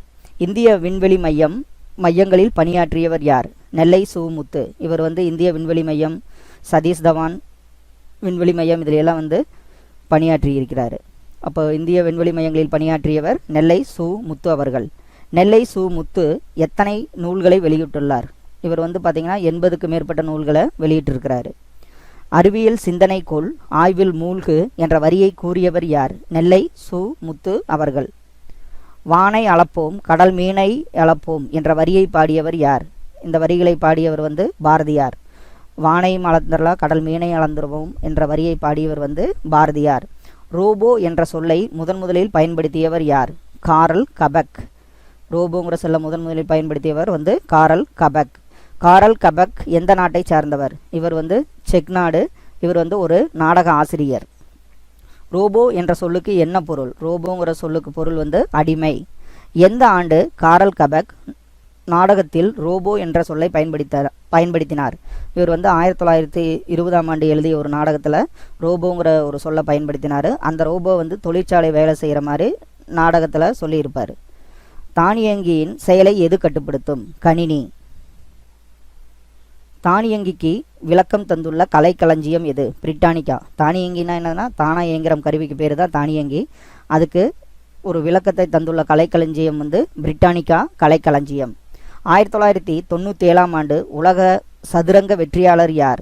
Carry Kasparov. இவர் தான் வந்து 1997ஆம் ஆண்டு உலக சதுரங்க வெற்றியாளர் கேரி காஸ்பரோவ். கேரி காஸ்பரோவுடன் போட்டியிட்டது யார்? அவரோட போட்டி போட்டு ஜெயிச்சது வந்து பார்த்திங்கன்னா IBM உருவாக்கிய டீப் ப்ளூ என்ற சூப்பர் கம்ப்யூட்டர். கேரி காஸ்பரோவும் IBM உருவாக்கிய டீப் ப்ளூவும் வந்து செஸ்ஸில் விளையாடுறாங்க. இதில் வந்து பார்த்திங்கன்னா டீப் ப்ளூங்கிற சூப்பர் கம்ப்யூட்டர் தான் வந்து கடைசியில் வெற்றி அடைகிறது. ரோபோவுக்கு குடியுரிமை வழங்கிய நாடு எது? Saudi Arabia. சவுதி அரேபியா நாடு குடியுரிமை வழங்கிய ரோபோவின் பெயர் என்ன? ஒரு ரோபோவுக்கே வந்து குடியுரிமை வழங்கின நாடு வந்து சவுதி அரேபியா. அந்த நாடு குடியுரிமை வழங்கிய ரோபோவின் பெயர் வந்து சோபியா. சோபியாவிற்கு ஐக்கிய நாடுகள் சபை வழங்கிய பட்டம் என்ன? அந்த சோபியாங்கிற ரோபோவுக்கு ஐக்கிய நாடுகள் சபையும் கூட ஒரு பட்டம் வழங்கியிருக்குது. அந்த பட்டத்தின் பெயர் புதுமைகளின் வெற்றியாளர். அந்த சோபியாங்கிற ரோபோவுக்கு ஐக்கிய நாடுகள் சபை வழங்கிய பட்டம் புதுமைகளின் வெற்றியாளர். உயிரில்லா பொருள்களுக்கு ஐநா சபை பட்டம் வழங்குவது இதுதான் முதன்முறை. நுட்பமாக சிந்தித்து அறிவது. அதுக்கு நுட்பமாக சிந்தித்து அறிவதுனா அதுக்கு பொருள் வந்து நுண்ணறிவு. எதிர்காலம் பற்றி கனவு காண வேண்டும் என்று கூறியவர் யார்? அவர் நம்ம ஐயா அப்துல் கலாம் அவர்கள். எதை பார்த்து வானில் பறக்க வேண்டும் என்ற ஆசை அப்துல் கலாம் ஐயாவிற்கு தோன்றியது? ஒரு நாள் பார்த்து தன் ஆசிரியர் வந்து பறவைகள் எப்படி பறக்கின்றன என்கிற ஒரு விளக்கத்தை சொல்கிறாரு. அப்போ அதிலிருந்து பறவைகளை பார்த்து தானும் வானில் பறக்க வேண்டுங்கிற ஆசை வந்து ஐயாவிற்கு தோன்றியது. அப்துல் கலாம் ஐயாவிற்கு பிடித்த நூல்கள் யாவை? திருக்குறள் மற்றும் விளக்குகள் பல தந்த ஒளி. அதாவது திருக்குறள் மற்றும் லைட்ஸ் ஃப்ரம் மெனி லேம்ப்ஸ். இந்த புக்கும் வந்து திருக்குறளும் வந்து அவருக்கு பிடித்த நூல்களாகும். விளக்குகள் பல தந்த ஒளி என்ற நூலின் ஆசிரியர் யார்? அந்த நூலின் ஆசிரியர் லிலியன் வாட்சன். எந்த நூலை படித்து அறிவு, தன்னம்பிக்கை, மகிழ்ச்சி அடைந்ததாக ஐயா அப்துல் கலாம் ஐயா கூறுகிறார்? Lights from many lamps. அந்த நூலை படித்து தான் தனக்கு அறிவு, தன்னம்பிக்கை, மகிழ்ச்சி அடைந்ததாக அப்துல் கலாம் ஐயா குறிப்பிடுகிறார். அப்துல் கலாம் ஐயா மகிழ்ந்த நிகழ்ச்சி எது? போலியோவினால் குழந்தைகள் பாதிப்படைந்து நடக்க முடியாமல் சிரமப்பட்டனர். அவர்களுக்கு கார்பன் இலையை கொண்டு 300 கிராம் எடையுள்ள செயற்கை கால்கள் உருவாக்கப்பட்டன. அதை அவர்கள் அணிந்து மகிழ்ந்த போது தானும் மகிழ்ந்ததாக கூறினார். இப்போ போலியோவில் குழந்தைகள் நடக்காமல் இருக்கிறதுல 300 கிராம் எடையுள்ள செயற்கை கால்களை பொறுத்து அந்த குழந்தைகள் வந்து அணிஞ்சு மகிழ்ந்தப்ப தானும் மகிழ்ந்ததாக அப்துல் கலாம் ஐயா கூறுகிறார். பாதுகாப்பு துறையில் பயன்படுத்தும் ஏவுகணைகளின் பெயர் என்னென்ன? அக்னி ஏவுகணை, பிருத்திவி, இதெல்லாம் வந்து நமது இந்திய நாட்டு பாதுகாப்பு துறையில் பயன்படுத்துகிற ஏவுகணையின் பெயர்கள். 100 ஆண்டுகளுக்கு பின் இந்தியா எப்படி இருக்கும் என்று அப்துல் கலாம் ஐயா கூறினார். அவர் 100 ஆண்டுகளுக்கு பின்னாடி இந்தியா வந்து 3 விதமாக, அதாவது முதல்ல வந்து நாலந்தா பல்கலைக்கழகம் போல் வலுவான கல்வி முறை இருக்கும். கண்டிப்பாக செயற்கைக்கோள் மூலம் சூரிய சக்தி நம்மளுக்கு பூமிக்கு கிடைக்கும். அதே மாதிரி மூணாவது ஒன்று பார்த்திங்கன்னா செவ்வாய்க்கோளில் மனித இனம் குடியேறி இருக்கும். இதுதான் வந்து எனது 100 ஆண்டுகளுக்கு பின் இந்தியாவின் நிலை என்று அப்துல் கலாம் ஐயா குறிப்பிட்டுள்ளார். உலகின் முதல் விஞ்ஞானிகள் என்று யாரை அப்துல் கலாம் ஐயா குறிப்பிடுகிறார்? அதாவது குழந்தைகள் தான் உலகில் முதல் விஞ்ஞானிகள் என்று அப்துல் கலாம் ஐயா குறிப்பிடுகிறார். வெற்றி பெற குழந்தைகளுக்கு என்ன அறிவுரை வழங்க வேண்டும் என்று அப்துல் கலாம் ஐயா கூறுகிறார். அதாவது வெற்றி பெற குழந்தைகளுக்கு என்ன அறிவுரை அப்துல் கலாம் ஐயா வழங்கினார்? முதல் அறிவுரை பார்த்திங்கன்னா, அறிவை வளர்க்கும் அனைவரின் பேச்சை கவனியுங்கள். இரண்டாவது, வியர்வை வியர்வை வியர்வை. இதுக்கு மீனிங் என்ன? உழைச்சிட்டே இருங்க, நல்லவங்க சொல்கிறத, அறிவானவங்களை சொல்கிறத கேட்டுகிட்டே இருந்தால் வெற்றி பெறலாம் என்று குழந்தைகளுக்கு அறிவுரை கூறினார். தற்காலத்தில் கணம் என்னும் எழுத்து தனித்து இயங்காமல் அங்கனம் இங்கனம் எங்கனம் என்ற சொற்களில் வருகிறது. இப்போ முதல்ல பார்த்திங்கன்னா கணம் அப்படிங்கிற எழுத்து நம்ம முன்னோர்கள் யூஸ் பண்ணாங்க. அது வந்து இப்போ தனித்து இயங்காமல் என்ன ஆயிடுச்சு? அங்கனம் இங்கனம் எங்கனம் என்ற சொற்களில் வருகிறது. மொழிக்கு முதலில் வராத எழுத்துக்கள் யாவை? மொழிக்கு முதல்ல எந்த எழுத்துக்கள் வராது? மெய்யெழுத்து மற்றும் ஆயுத எழுத்துக்கள் வராது. சொல்லின் இடையில் வரும் எழுத்துக்கள் யாவை? சொல்லின் இடையில் என்னென்ன வரும்? மெய்யெழுத்து வரும், உயிர்மெய் எழுத்து வரும், ஆயுத எழுத்து வரும். ராமன் விளைவை கண்டறிந்தவர் யார்? Sir CV. ராமன் அவர்கள் ராமன் விளைவை கண்டறிந்தார். ராமன் விளைவு கண்டறியப்பட்ட ஆண்டு எது? பிப்ரவரி 28, 1928ஆம் ஆண்டு ராமன் விளைவை சர் சி.வி. ராமன் அவர்கள் கண்டுபிடித்தார். இந்தியாவில் அறிவியலுக்கான முதல் நோபல் பரிசு எது?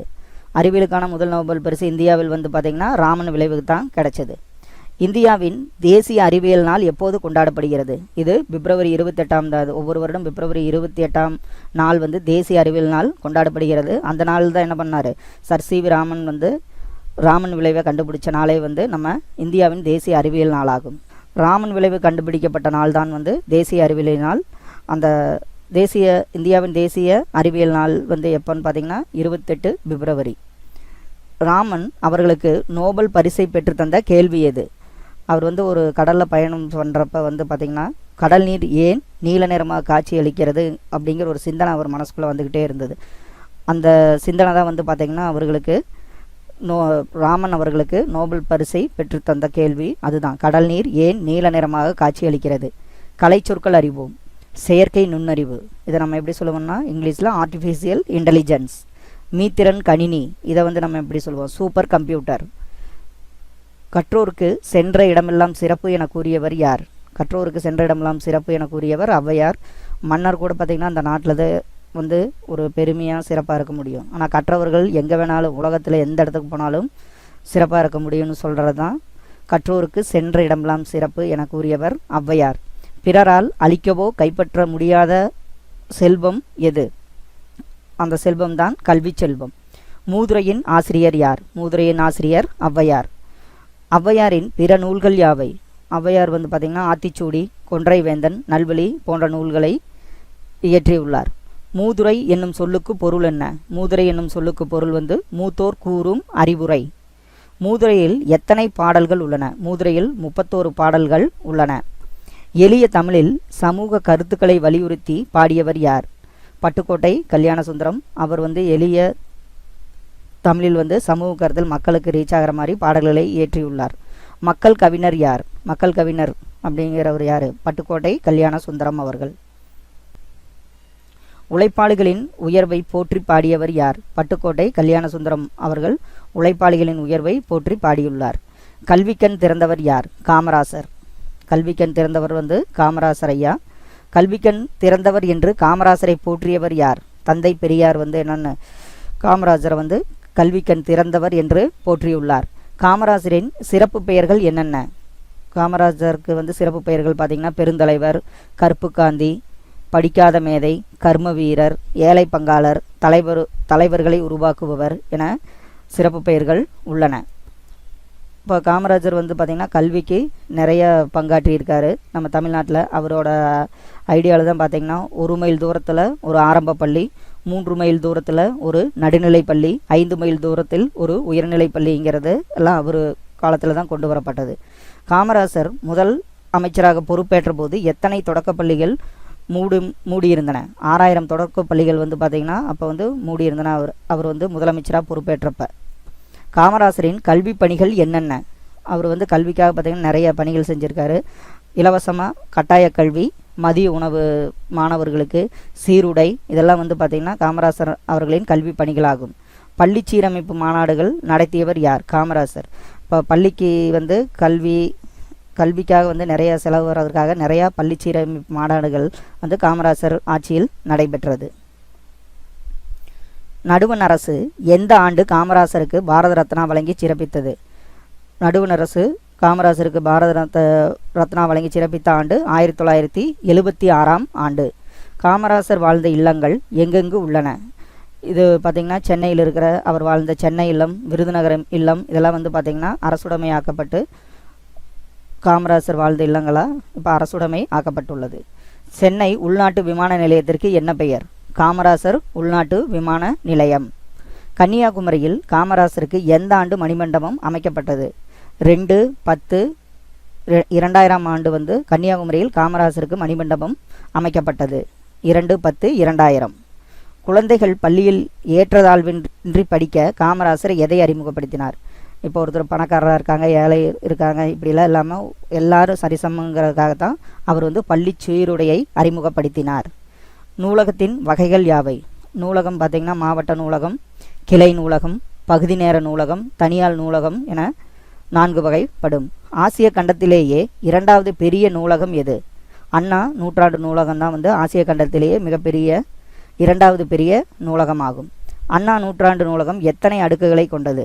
8 அடுக்குகள். இப்போ இதில் வந்து பார்த்திங்கன்னா அண்ணா நூற்றாண்டு நூலகத்தில் 8 ஃப்ளோர்ஸ் இருக்குது. ஆசிய கண்டத்திலேயே மிகப்பெரிய முதல் நூலகம் எங்குள்ளது? இப்போ நம்ம பார்த்தது 2ஆம் நூலகம். முதல் நூலகம் வந்து பார்த்திங்கன்னா சீனாவில் உள்ளது. இந்திய நூலக அறிவியலின் தந்தை யார்? இந்திய நூலக அறிவியலின் தந்தை வந்து ரா அரங்கநாதன். இவர் தான் வந்து எனது நூலக விதியை உருவாக்கியவர் யார்? ரா அரங்கநாதன் அவர்கள்.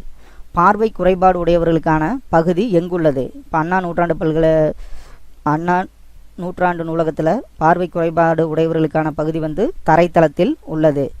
குழந்தைகளுக்கான பகுதி அண்ணா நூற்றாண்டு நூலகத்தில் எங்குள்ளதுன்னா முதல் தளத்தில் உள்ளது.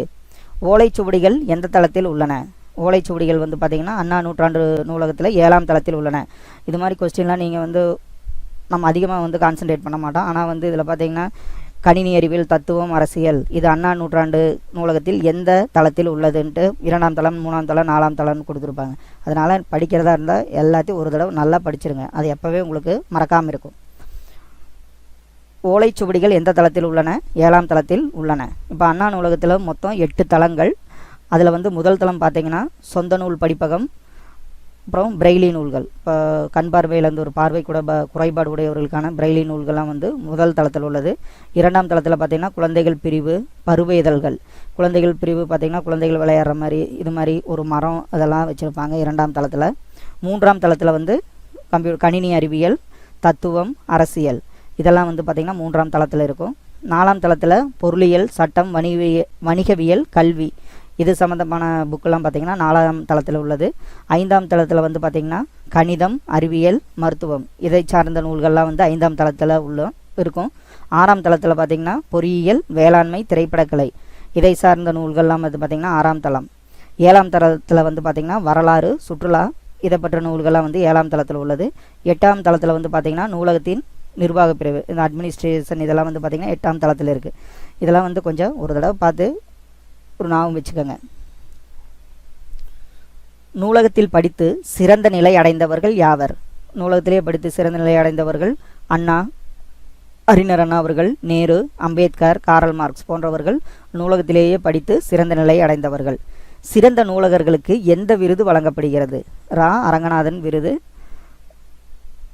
வந்து சிறந்த நூலகர்களுக்கு வழங்கப்படுகிறது. ஆற்றுணா வேண்டுவது இல் என்ற வரி இடம்பெற்ற நூல் எது? பழமொழி 400. ஆற்றுணா வேண்டுவதில் என்ற வரி இடம்பெற்ற நூல் வந்து பழமொழி 400. தலைவர்கள் பிறந்த நாள் தினம் என்ன தினமாக கொண்டாடப்படுகிறது? தலைவர்கள் பிறந்த நாள் தினம் என்ன தினமாக கொண்டாடப்படுகிறது? இப்போ காமராஜர் பிறந்த நாள் வந்து கல்வி வளர்ச்சி நாள். இது காமராஜர் பிறந்த நாள் எப்போ வரும்? ஜூலை 15ஆம் நாள். இதே ராதாகிருஷ்ணன் பிறந்த நாள் வந்து ஆசிரியர் தினம். இது உங்களுக்கு எல்லாத்துக்கும் தெரியும், செப்டம்பர் 5ஆம் தேதி. இதே அப்துல் கலாம் ஐயா பிறந்தநாள் வந்து அக்டோபர் 15, இது வந்து என்னது மாணவர் தினம். விவேகானந்தர் பிறந்தநாள் தேசிய இளைஞர் தினம், இது வந்து பார்த்திங்கன்னா ஜனவரி 12. நேரு பிறந்தநாள் வந்து குழந்தைகள் தினம், இது வந்து நவம்பர் 14. இதெல்லாம் வந்து கொஞ்சம் நல்லா ஞாபகம் வச்சுங்க. காமராஜர் பிறந்தநாள்னா ஜூலை 15 கல்வி வளர்ச்சி நாள். ராதாகிருஷ்ணன் பிறந்தநாள் வந்து செப்டம்பர் 5 ஆசிரியர் தினம். அப்துல் கலாம் பிறந்தநாள் வந்து அக்டோபர் 15, இது மாணவர் தினம்.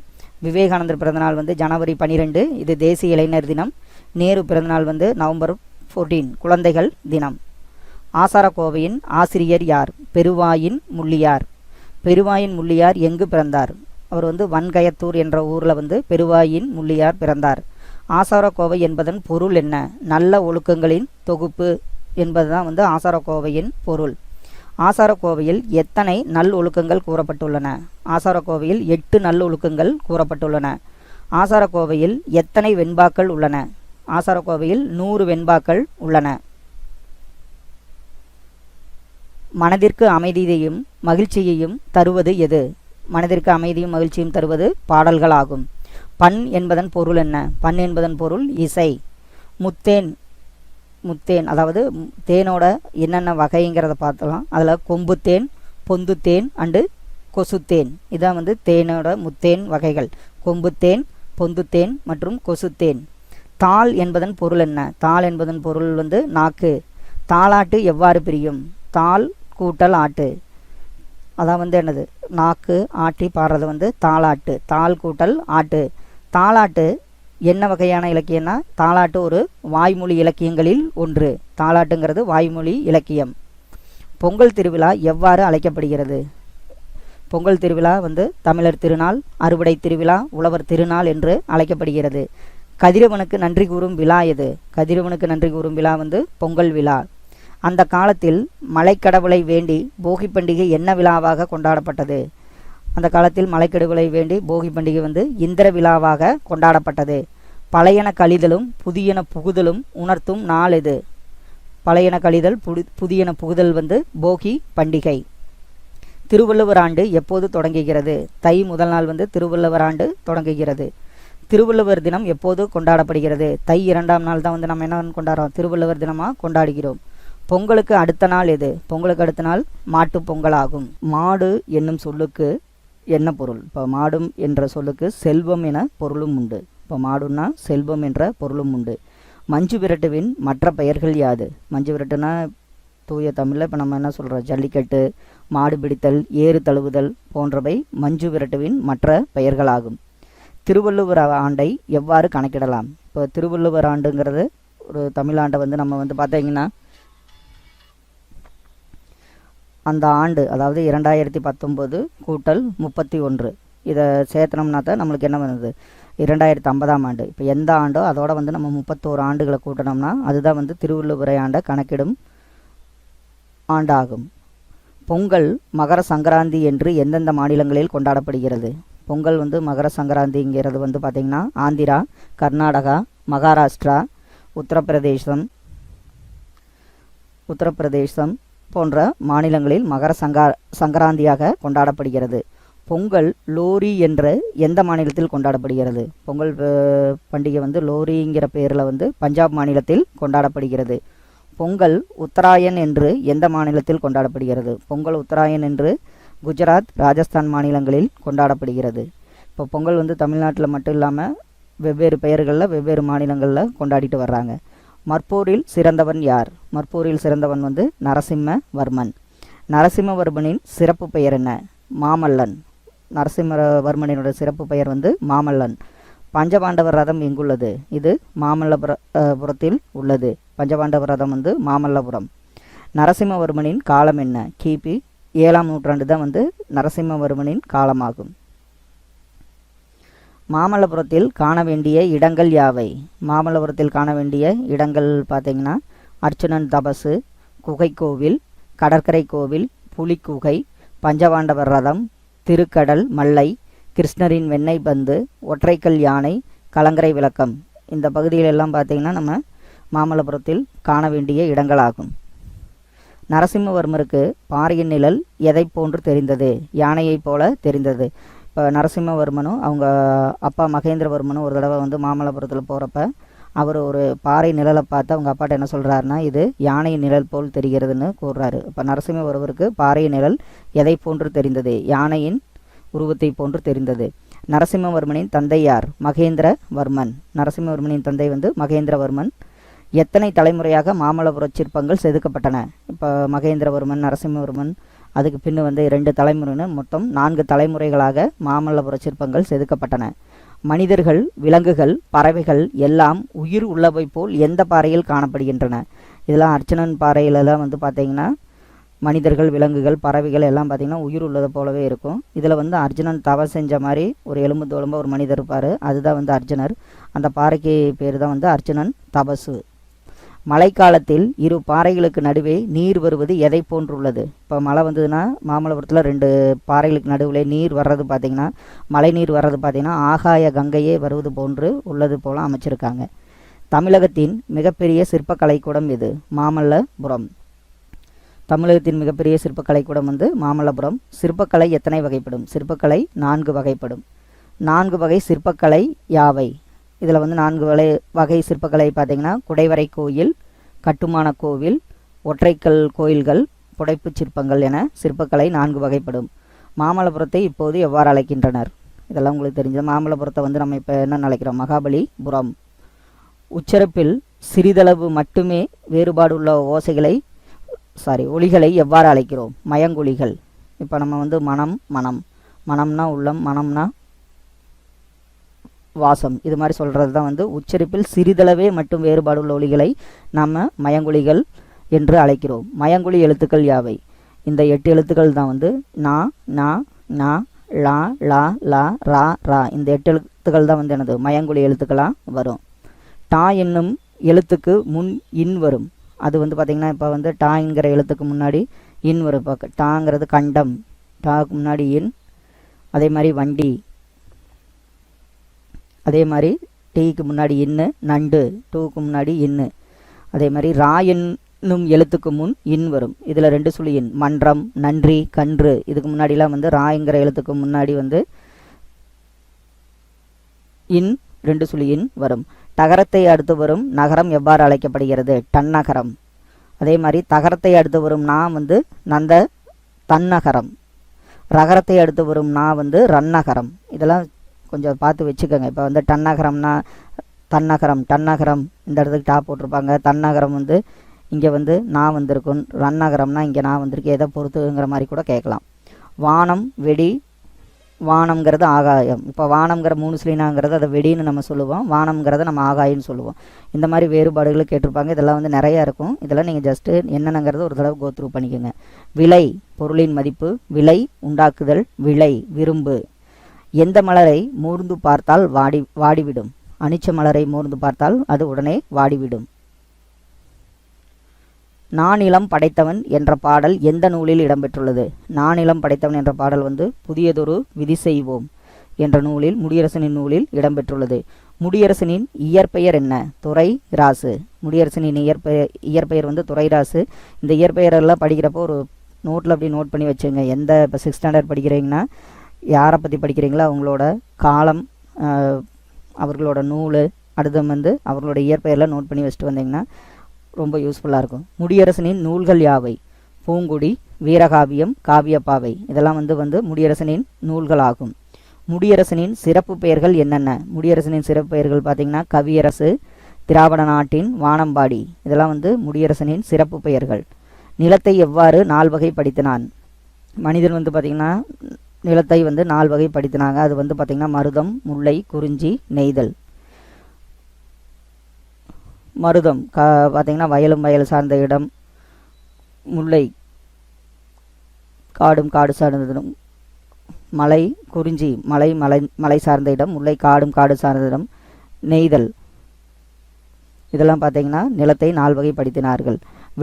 வெள்ளி பனிமலையின் மீது என்ற வரியை பாடியவர் யார்? வெள்ளி பனிமலையின் மீது என்ற வரியை பாடியவர் வந்து பாரதியார். கடல் சார்ந்த இடம் வந்து நெய்தல். இதைத்தான் நான் ஒவ்வொன்றா சொல்லியிருந்தேன். மருதம்னா வயலும் வயல் சார்ந்த இடம். குறிஞ்சி காடும் காடு சார்ந்த இடம், முல்லை மலையும் மலை சார்ந்த இடம். இது மாதிரி வர்றதை நம்ம பார்த்துங்க. நெய்தல் நில மக்கள் யாவர்? பரதர், பரத்தியர், எயினர், எயிற்றியர். நெய்தல் நில மக்கள், இது வந்து இப்போ இந்து அறநிலைத்துறையில் இந்த கொஸ்டின் கேட்டிருந்தாங்க. நெய்தல் நில மக்கள் யாவர்? பரதர், பரத்தியர், எயினர், எயிற்றியர்.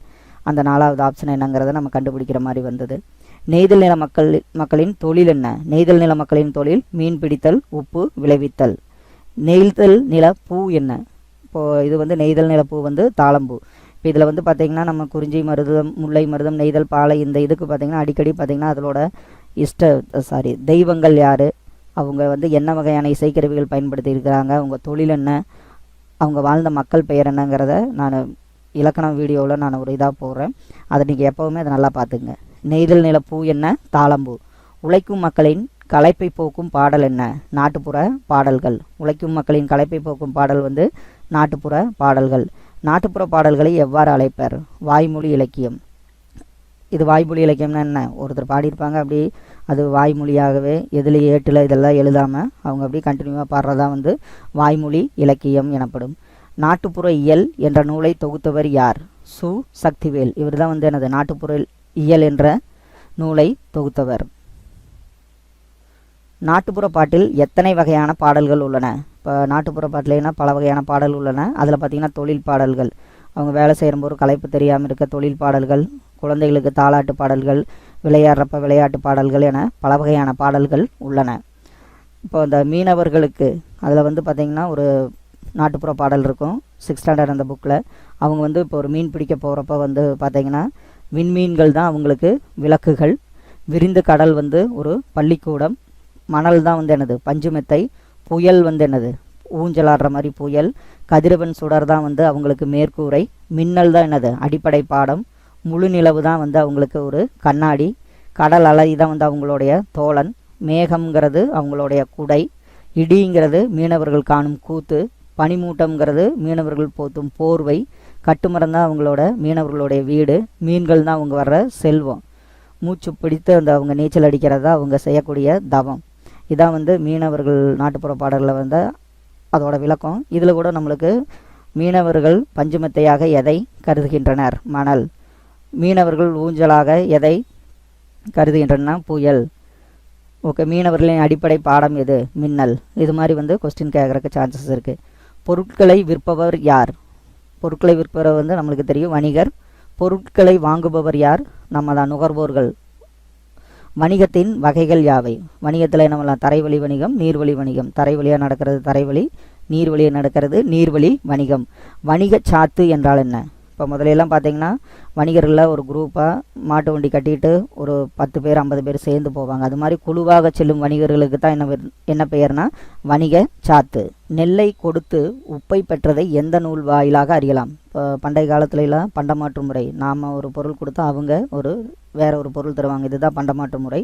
நெல்லை கொடுத்து உப்பை பெற்றதை எந்த நூல் வாயிலாக அறியலாம்னா நற்றிணை மூலம் அறியலாம். அந்த வரி பார்த்திங்கன்னா தன்னாடு விளைந்த வெண்ணெல் தந்து.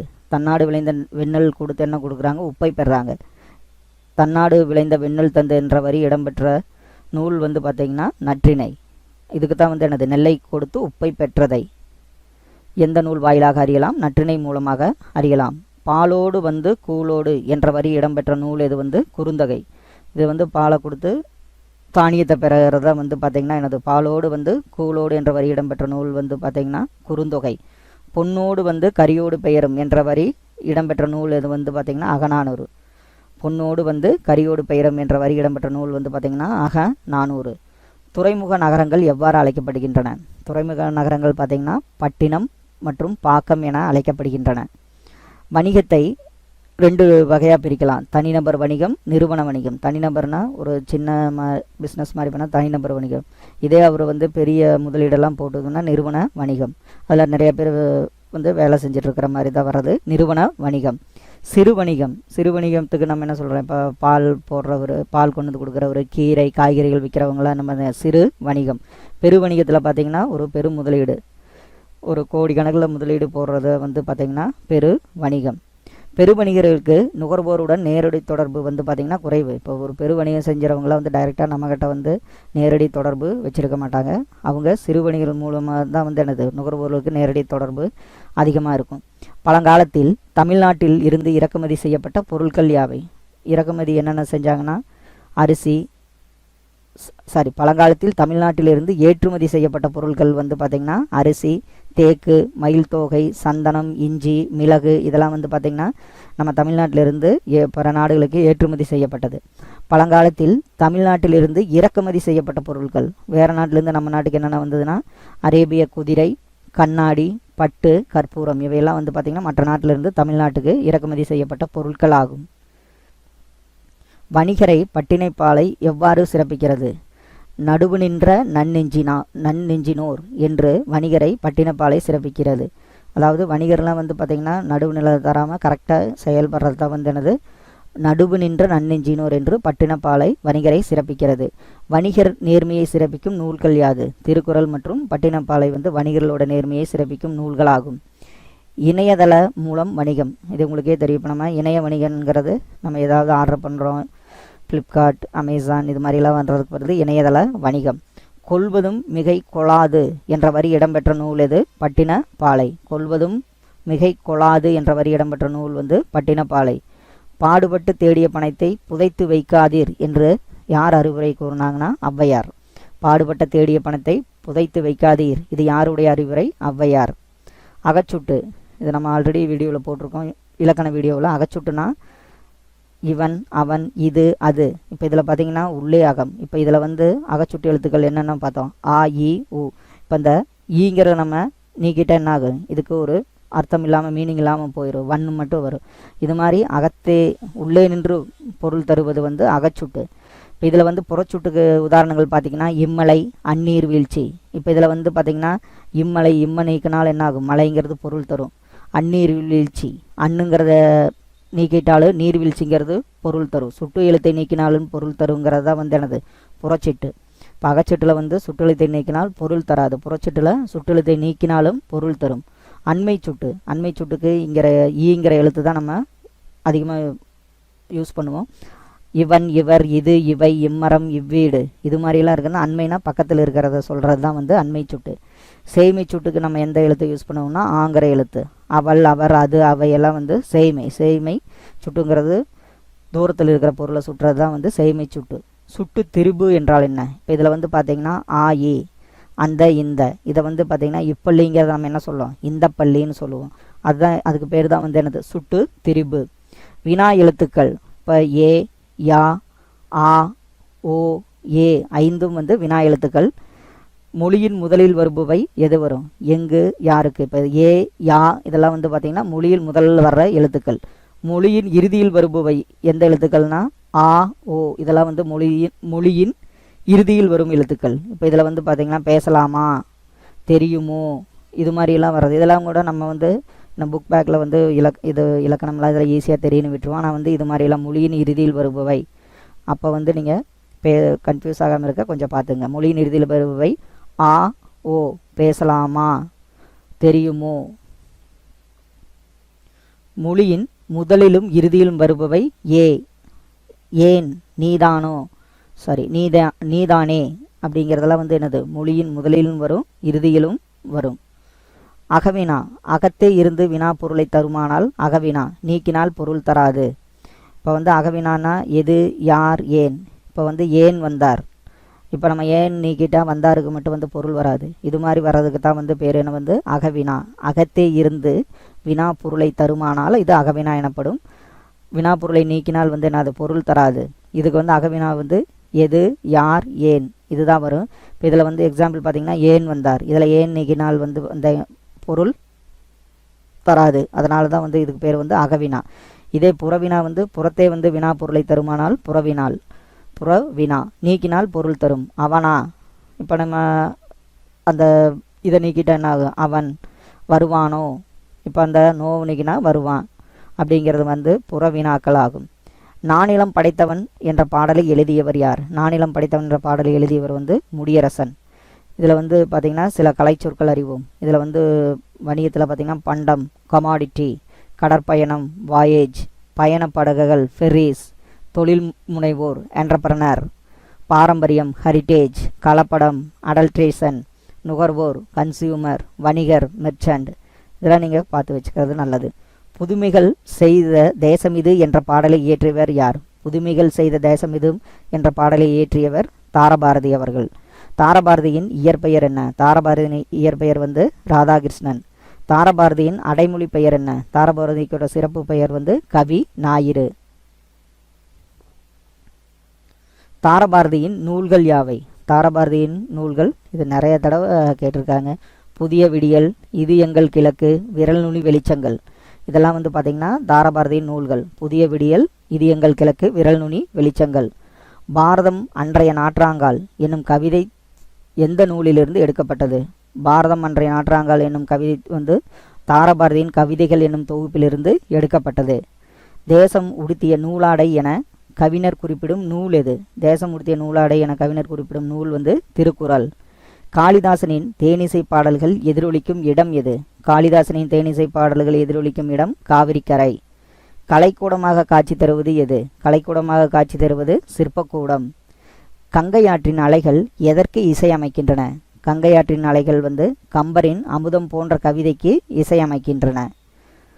அறத்தின் ஊன்றுகோலாக எது விளங்குகிறது?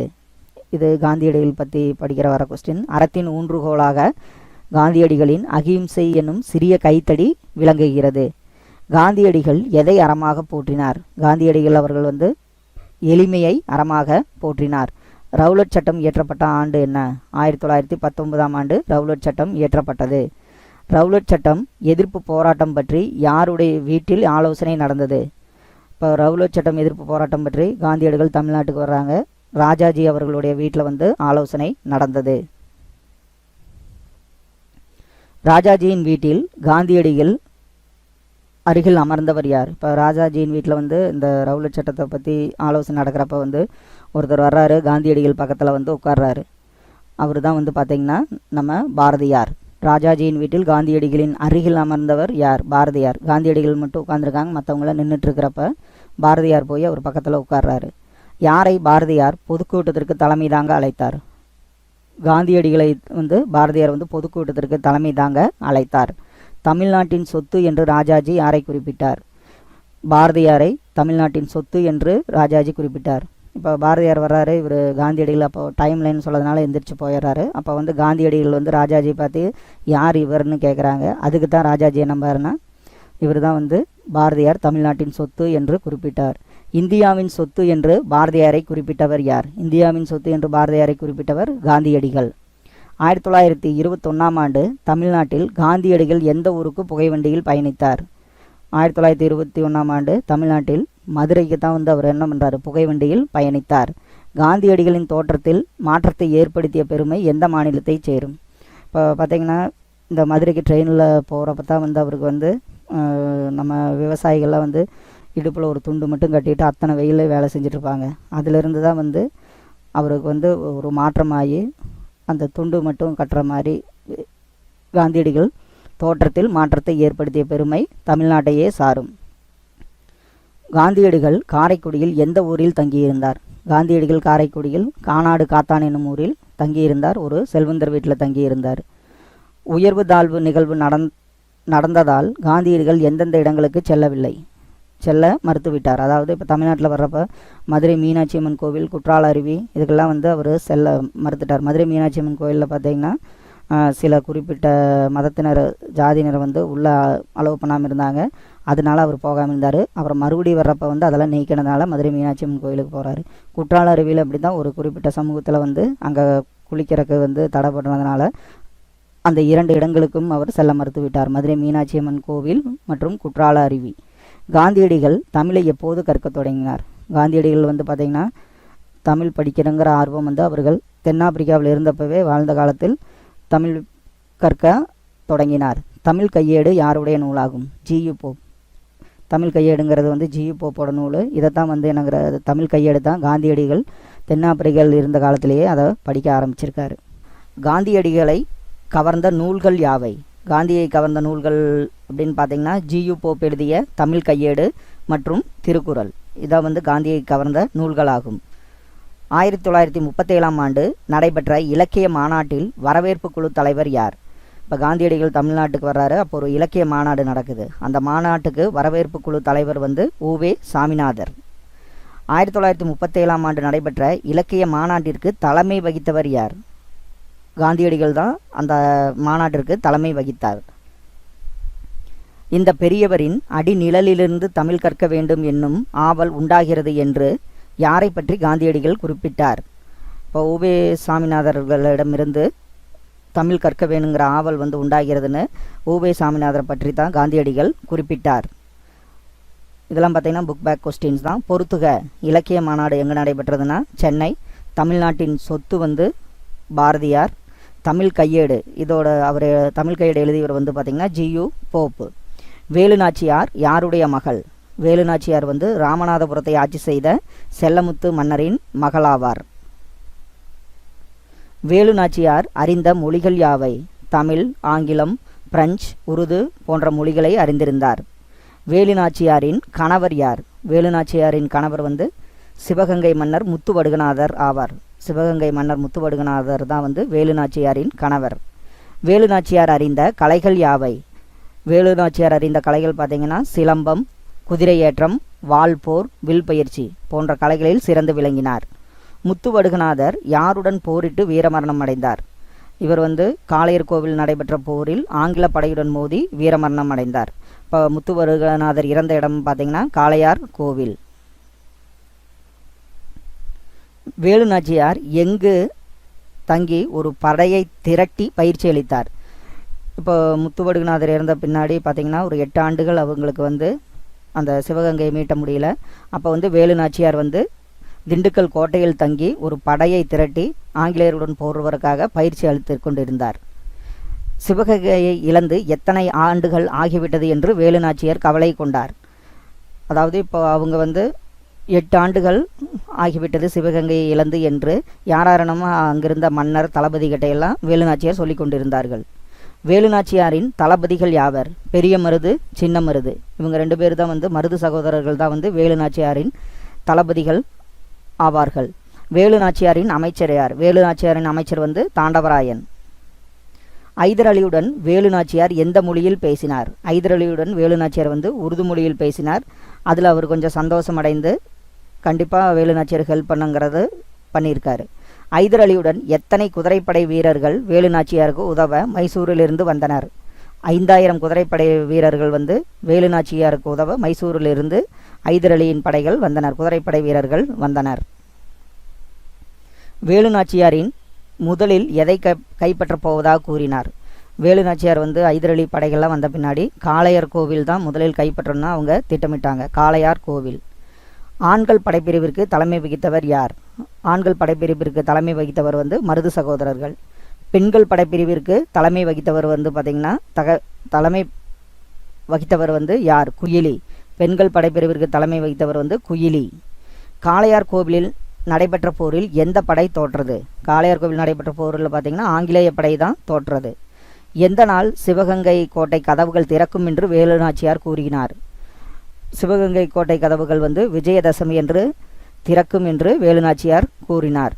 யாருக்கு நடுமாறு வேலுநாச்சியார் கூறினார்? உடையாள் என்ற பெண்ணுக்கு நடுமாறு வேலுநாச்சியார் கூறினார். வேலுநாச்சியாரை காட்டிக் கொடுக்குமாறு யாரை ஆங்கிலேயர் வற்புறுத்தினார்கள்? உடையாள் என்ற பெண்ணை வேலுநாச்சியை காட்டுக் கொடுக்குமாறு ஆங்கிலேயர் வற்புறுத்தி அவங்கள அந்த உடையாளுங்கிற பெண்ணை கொன்றாங்க. அதனால தான் வந்து வேலுநாச்சியார் அவர்கள் வந்து உடையாளுக்கு நடுமாறு கூறுகிறார். உடையாளுடைய நடுகளுக்கு வேலுநாச்சியார் எதை காணிக்கையாக செலுத்தினார்? உடையாளுடைய நடுகளுக்கு வேலுநாச்சியார் தமது தாலியையே காணிக்கையாக செலுத்துகிறார். வேலுநாச்சியாரின் காலம் என்ன? 1730 முதல் கிபி 1796ஆம் ஆண்டு வரை. வேலுநாச்சியார் சிவகங்கையை மீட்ட ஆண்டு என்ன? வேலுநாச்சியார் சிவகங்கையை 1780ஆம் ஆண்டு மீட்டெடுத்தார். ஜான்சி ராணிக்கு முன்பே ஆங்கிலேயரை எதிர்த்து போரிட்ட பெண் யார்? ஜான்சி ராணிக்கு முன்பே ஆங்கிலேயரை எதிர்த்து போரிட்டவர் பார்த்திங்கன்னா வேலுநாச்சியார் அவர்கள். யார் ஆயுதக்கடங்களில் உடலில் தீ வைத்து கொண்டு குதித்தது? இந்த பெண் படைக்கு தலைமையேற்றிருந்த குயிலிங்கிற குயிலிங்கிற பெண் தான் வந்து பார்த்திங்கன்னா தன் உடலில் தீய வச்சுட்டு அந்த ஆங்கிலேயரோட ஆயுத பக்கிடங்கள் குதிச்சிட்றாங்க. சொல் என்றால் என்ன? ஒன்றுக்கு மேற்பட்ட எழுத்துக்கள் சேர்ந்து பொருள் தருவது சொல் எனப்படும். இப்போ சொல்னா அதெல்லாம் உங்களுக்கு தெரியும். ஒன்றுக்கு மேற்பட்ட எழுத்துக்கள் சேர்ந்து பொருள் தருவது சொல் எனப்படும். சொற்கள் எத்தனை வகைப்படும்? சொற்கள் வந்து 4 வகைப்படும். 4 வகை சொற்கள் யாவை? பெயர் சொல், வினைச்சொல், இடைச்சொல், உரிச்சொல். பெயர் சொல்னா பெயரை குறிக்கும். பாரதி, பள்ளி, காளை, கண் இது மாதிரி சொன்னால் அது பெயர் சொல். வினை சொல்னா ஒரு வினை, வா, போ, எழுது, இது வந்து வினைச்சொல். இடைச்சொல்லுனா தந்தையும் தாயும், வரும். கு தம்பிக்கு, ஐ திருக்குறளை, இது மாதிரி கு ஐ இது மாதிரி வர்றது இடைச்சொல். உரிச்சொல் அதாவது மானா மாநகரம், சாலனா சால சிறந்தது, இது மாதிரி கற்றவர்களுக்கு மட்டும் புரிகிற மாதிரி வர சொல் வந்து உரிச்சொல். வஉசியின் பன்முகத்தன்மை என்னென்ன?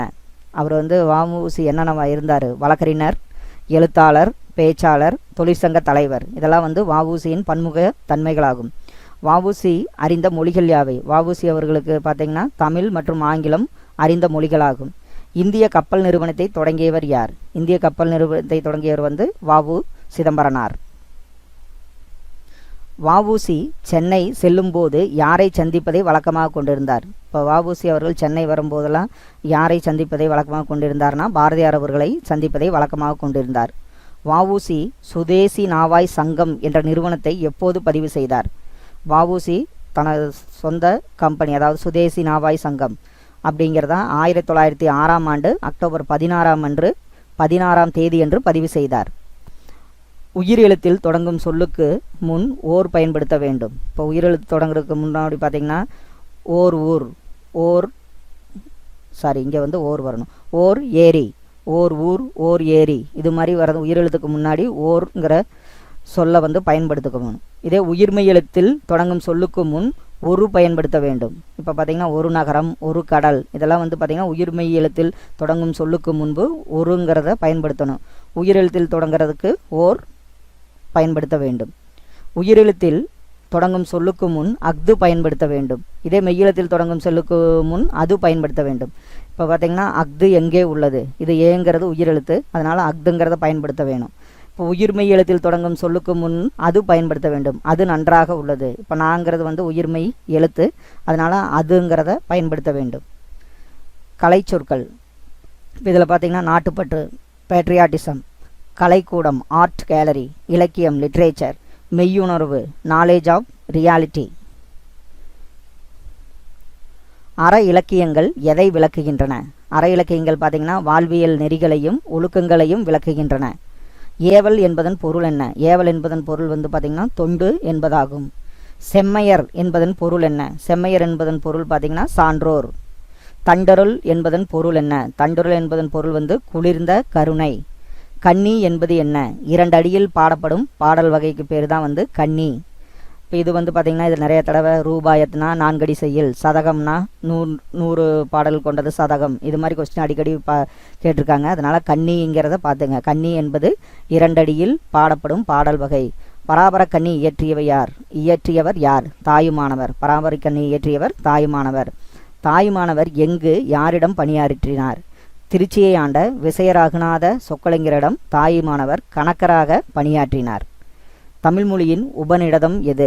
தமிழ்மொழியின் உபநிடதம் தாயுமானவர்கள் பாடல்கள். இந்த கொஸ்டின் அடிக்கடி கேட்டிருக்காங்க. தமிழ்மொழியின் உபநிடதம் எது? தாயுமானவர் பாடல்கள். எல்லோரும் இன்புற்று இருக்க என்ற வரியை பாடியவர் யார்? எல்லோரும் இன்புற்று இருக்க என்ற வரியை பாடியவர் தாயுமானவர். நீங்கள் நல்லவர் என்ற கவிதை தொகுப்பு யாருடையது? லெபனான் நாட்டைச் சேர்ந்த கலீல் ஜிப்ரான் அப்படிங்கிறவர் தான் இந்த நீங்கள் நல்லவர் என்ற கவிதை தொகுப்புக்கு சொந்தக்காரர். கலீல் ஜிப்ரான் அவர்களின் பன்முகத்தன்மை என்னென்ன? அவர் வந்து ஒரு ஓவியர், கவிஞர், நாவலாசிரியர் மற்றும் கட்டுரை ஆசிரியர். நீங்கள் நல்லவர் என்ற கவிதை தொகுப்பை மொழிபெயர்த்தவர் யார்? நீங்கள் நல்லவர் என்ற கவிதை தொகுப்பை மொழிபெயர்த்தவர் வந்து பார்த்திங்கன்னா கவிஞர் புவியரசு. அவர் மொழிபெயர்த்த நூலுக்கு பேர் பார்த்திங்கன்னா தீர்க்கதரிசி. கவிஞர் புவியரசு மொழிபெயர்த்த தீர்க்கதரிசி என்னும் நூலில் உள்ளது. நீங்கள் நல்லவர் என்ற கவிதை தொகுப்பை மொழிபெயர்த்தவர் வந்து கவிஞர் புவியரசு. மணிமேகலையை யார் மணிப்பல்லவத்தீவில் சேர்த்தது? மணிமேகலையை வந்து மணிமேகலா தெய்வம்தான் மணிப்பல்லவத்தீவில் சேர்த்தது. புத்த பீடிகை எங்குள்ளது? புத்த பீடிகை வந்து பார்த்திங்கன்னா மணிபல்லவ தீவில் உள்ளது. மணிபல்லவ தீவை யார் காவல் செய்து வந்தது? இப்போ மணிபல்லவ தீவை வந்து யார் காவல் செய்தார்கள்னா பார்த்திங்கன்னா தீபதிலகை என்கிற பெண் தான் வந்து காவல் செய்து வந்தார்கள். கோமுகி இதை எவ்வாறு பிரிக்கலாம்னா கோ கூட்டல் முகி. கோன்னா பசு, முகினா முகம். பசு போன்ற முகமுடையன். கோமுகிங்கிறது ஒரு பொய்கை, ஒரு குளம். அமுது சுரபி முதலில் யார் கையில் இருந்தது? அமுது சுரபி முதலில் பார்த்தீங்கன்னா ஆபுத்திரன் கையில் இருந்தது. அமுது சுரபி கோமுகி பொய்கையில் எப்போது தோன்றும்? இப்போ பார்த்தீங்கன்னா அமுது சுரபி வந்து கோமுகி பொய்கையில் வைகாசி திங்கள் முழுநிலா நாளில் வந்து தோன்றும். வைகாசி திங்கள் முழுநிலா நாளில் அமுது சுரபி கோமுகை பொய்கையில் தோன்றும். மணிமேகலை மணிபல்லவ தீவிலிருந்து எங்கு திரும்பினாள்? இப்போ மணிமேகலை மணிபல்லவ தீவிலிருந்து பார்த்தீங்கன்னா பூம்புகார் திரும்பினாள். அமுது சுரபியில் உணவை இட்டது யார்? இப்போ பூம்புகார் வந்த பின்னாடி முதலில் வந்து உணவு இட்டு அமுது சுரபியில் உணவு இட்டது பார்த்திங்கன்னா ஆதிரை. ஆதிரை தான் வந்து அமுது சுரபியில் உணவை இட்டது. எஸ் ராமகிருஷ்ணனின் எழுதிய நூல்கள் யாவை? எஸ் ராமகிருஷ்ணன் எழுதிய நூல்கள் பார்த்திங்கன்னா உபபாண்டவம், கதாவிலாசம், தேசாந்திரி, கால் முளைத்த கதைகள். இதெல்லாம் வந்து பார்த்திங்கன்னா அவர் எழுதிய நூல்களாகும். எஸ் ராமகிருஷ்ணனின் எழுதிய பாதம் என்னும் கதை எந்த தொகுப்பில் உள்ளது? எஸ் ராமகிருஷ்ணன் எழுதிய பாதம் என்கிற கதை தொகுப்பு தாவரங்களின் உரையாடல் என்னும் சிறுகதை தொகுப்பில் உள்ளது. அறுவகை பெயர்ச்சொல் உதாரணங்கள். ஜோசிகா வந்தால் இது வந்து பார்த்திங்கன்னா பொருட்பெயர். ஜோசிகா பள்ளிக்கு சென்றால் இது வந்து பார்த்திங்கன்னா இடப்பெயர். பள்ளிங்கிறது இடப்பெயர், ஜோசிகாங்கிறது பொருட்பெயர். பள்ளி தொடங்கும் நேரம் காலை 9 மணி. இப்போ காலைங்கிறது பார்த்திங்கன்னா 9 மணிங்கிறது காலப்பெயர். ஜோசிகா தலையை அசைத்தால் தலைங்கிறது பார்த்திங்கன்னா சினைப்பெயர். பயிர்கள் பசுமையாக இருந்தது இது பார்த்திங்கன்னா பசுமை, இது வந்து பண்பு பெயர். நடனம் அடுத்த சிறந்த கலை.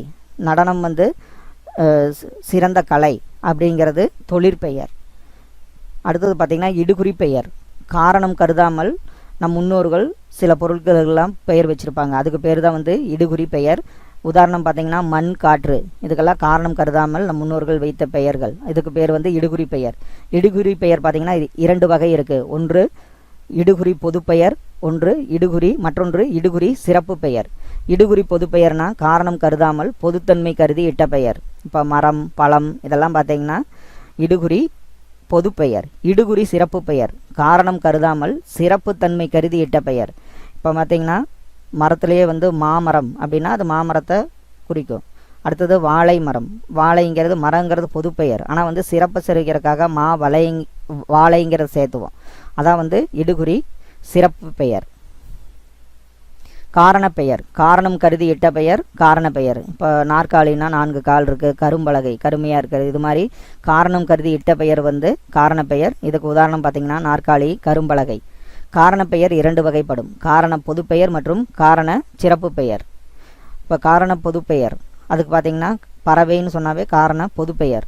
காரண சிறப்பு பெயர் இப்போ அணிகலன்கள்னு இருக்குதுன்னு வச்சுங்க, அதை ஒரு குறிப்பிட்டதை ஒன்றை மட்டும் சிறப்பாக குறிப்பது. இப்போ அணிகலன்களை சிறப்பாக ஒன்று குறித்தா வளையல், அது மாதிரி சொல்கிறது தான் வந்து காரண சிறப்பு பெயர். அன்பினில் இன்பம் காண்போம் என்ற வரியை பாடியவர் யார்? புலவர் ஆ முத்தரையனார். இவர் வந்து ஒரு மலேசிய கவிஞர். அன்பினில் இன்பம் காண்போம் என்ற வரியை பாடியவர் புலவர் ஆ முத்தரையனார். இவர் ஒரு மலேசிய கவிஞர். உலக உயிர்கள் எல்லாம் துன்பமின்றி இன்பமுற்று வாழ வேண்டும் என்று விரும்பியவர் யார்? உலக உயிர்களெல்லாம் துன்பமின்றி இன்பமாக இருக்குன்னு நினைத்தவர் பார்த்திங்கன்னா விரும்பியவர் பார்த்திங்கன்னா புத்தர். அரச வாழ்வை துறந்தவர் யார்? அரச வாழ்வை துறந்தவர் வந்து புத்தர். எந்த மன்னனுக்கு உயிர் கொள்ளாமை பற்றி புத்தர் அறிவுரை கூறினார்? பிம்பிசார மன்னனுக்கு. அவர் வந்து ஒரு யாகம் நடத்துகிறாரு, அந்த யாகத்தில் நிறைய ஆடுகள் வெட்டப்படுகிறது, அதனால் உயிர் கொள்ளாமை பற்றி பிம்பிசார மன்னனுக்கு புத்தர் அறிவுரை கூறினார். தேசிக விநாயகரின் காலம் என்ன? அவரோட காலம் வந்து கிபி 20ஆம் நூற்றாண்டு. கவிமணி என்ற பட்டம் பெற்றவர் யார்? கவிமணி என்ற பட்டம் பெற்றவர் தேசிக விநாயகர். எத்தனை ஆண்டுகள் தேசிக விநாயகர் பள்ளி ஆசிரியராக பணியாற்றினார்? 36 ஆண்டுகள் வந்து தேசிக விநாயகர் பள்ளி ஆசிரியராக பணியாற்றினார். ஆசிய ஜோதி யாரால் எழுதப்பட்ட நூலாகும்? ஆசிய ஜோதி வந்து பார்த்திங்கன்னா கவிமணி தேசிக விநாயகரால் எழுதப்பட்ட நூலாகும். இப்போ இதே வந்து நேரு அவர்களும் வந்து ஒரு ஆசிய ஜோதிங்கிற நூல் எழுதியிருக்காரு. அதனால் அந்த ஆன்சரில் என்ன இருக்குங்கிறத கரெக்டாக பார்த்துட்டு நீங்கள் சூஸ் பண்ணுங்கள். ஆசிய ஜோதி எந்த நூலை தழுவி எழுதப்பட்டது? ஆசிய ஜோதி ஆங்கிலத்தில் எட்வின் அர்னால்டு என்பவர் எழுதிய லைட் ஆஃப் ஆசியா என்ற நூலை தழுவி எழுதப்பட்டது. ஆசிய ஜோதி பார்த்திங்கன்னா லைட் ஆஃப் ஆசியாங்கிற நூலை என்ற நூலை தழுவி எழுதப்பட்டது. ஆசிய ஜோதி யாருடைய வரலாற்றை கூறும் நூல்? ஆசிய ஜோதி பார்த்திங்கன்னா புத்தரின் வரலாற்றை கூறும் நூல். மனிதநேயம் பற்றி கூறும் புறநானூற்றின் வரிகள் யாவை? மனிதநேயம் பற்றி கூறும் புறநானூற்றின் வரிகள் தமக்கென முயலான் நோன்றால் பிறர்க்கென முயலனர் உண்மையானோ என்ற வரிகளாகும். யாரால் இந்த உலகம் இயங்கிக் கொண்டிருக்கிறது? இந்த உலகம் மனிதநேயத்துடன் வாழ்பவர்களால் இயங்கிக் கொண்டிருக்கிறது. தம் பொருளை திருடியவனிடம் அன்பு காட்டியவர் யார்? தம் பொருளை திருடியவன் அன்பு காட்டியவர் வள்ளலார். வாடிய பயிரை கண்டபோதெல்லாம் வாடினேன் என்ற வரியை கூறியவர் யார்? வாடிய பயிரை கண்டபோதெல்லாம் வாடினேன் என்ற வரியை கூறியவர் வள்ளலார்.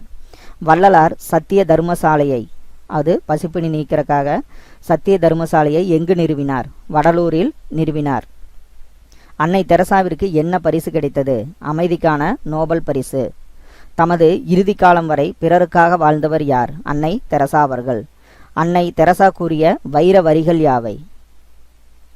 அவங்க என்ன வைர வரிகள்? அன்னை தெரசா கூறிய வைர வரிகள், வாழ்க்கை என்பது நீ சாகும் வரை அல்ல, மற்றவர் மனதில் வாழும் வரை என்ற வைர வரிகள். அன்னை தெரசாவிற்கு அடுத்து அமைதிக்கான நோபல் பரிசு பெற்ற இந்தியர் யார்? கைலாஷ் சத்யார்த்தி. அன்னை தெரசாவிற்கு பின் அமைதிக்கான நோபல் பரிசு பெற்றவர் கைலாஷ் சத்யார்த்தி. குழந்தைகளை பாதுகாப்போம் என்ற இயக்கத்தை தொடங்கியவர் யார்? கைலாஷ் சத்யார்த்தி. குழந்தைகள் பாதுகாப்போம் என்ற இயக்கத்தை தொடங்கியவர் கைலாஷ் சத்யார்த்தி. கடந்த 30 ஆண்டுகளில் கைலாஷ் சத்யார்த்தி எத்தனை குழந்தை தொழிலாளர்களை மீட்டுள்ளார்? கடந்த 30 ஆண்டுகளில் பார்த்திங்கன்னா அவர் 86,000 குழந்தை தொழிலாளர்களை மீட்டுள்ளார். உலக குழந்தைகள் கல்வி உரிமைக்காக எத்தனை நாடுகள் வரை கைலாஷ் சத்யார்த்தி சென்றுள்ளார்? அவர் பார்த்திங்கன்னா 103 நாடுகளில் 80,000 கிலோமீட்டர் பயணம் செய்து உலக குழந்தைகள் கல்விக்காக போராடியுள்ளார். உலகத்தை குழந்தைகளின் கண் கொண்டு பாருங்கள், உலகம் அழகானது என்று கூறியவர் யார்? உலகத்தை குழந்தைகளின் கண் கொண்டு பாருங்கள், உலகம் அழகானது என்று கூறியவர் கைலாஷ் சத்யார்த்தி. தொழுநோயாளிகளிடம் அன்பு காட்டியவர் யார்? தொழுநோயாளிகளிடம் அன்பு காட்டியவர் அன்னை தெரசா. பசிப்பினி போக்கியவர் யார்? வள்ளலார். இதெல்லாம் பார்த்திங்கன்னா புக் பேக் கொஸ்டின்ஸ். பசிப்பினி போக்கியவர் யார்? வள்ளலார்.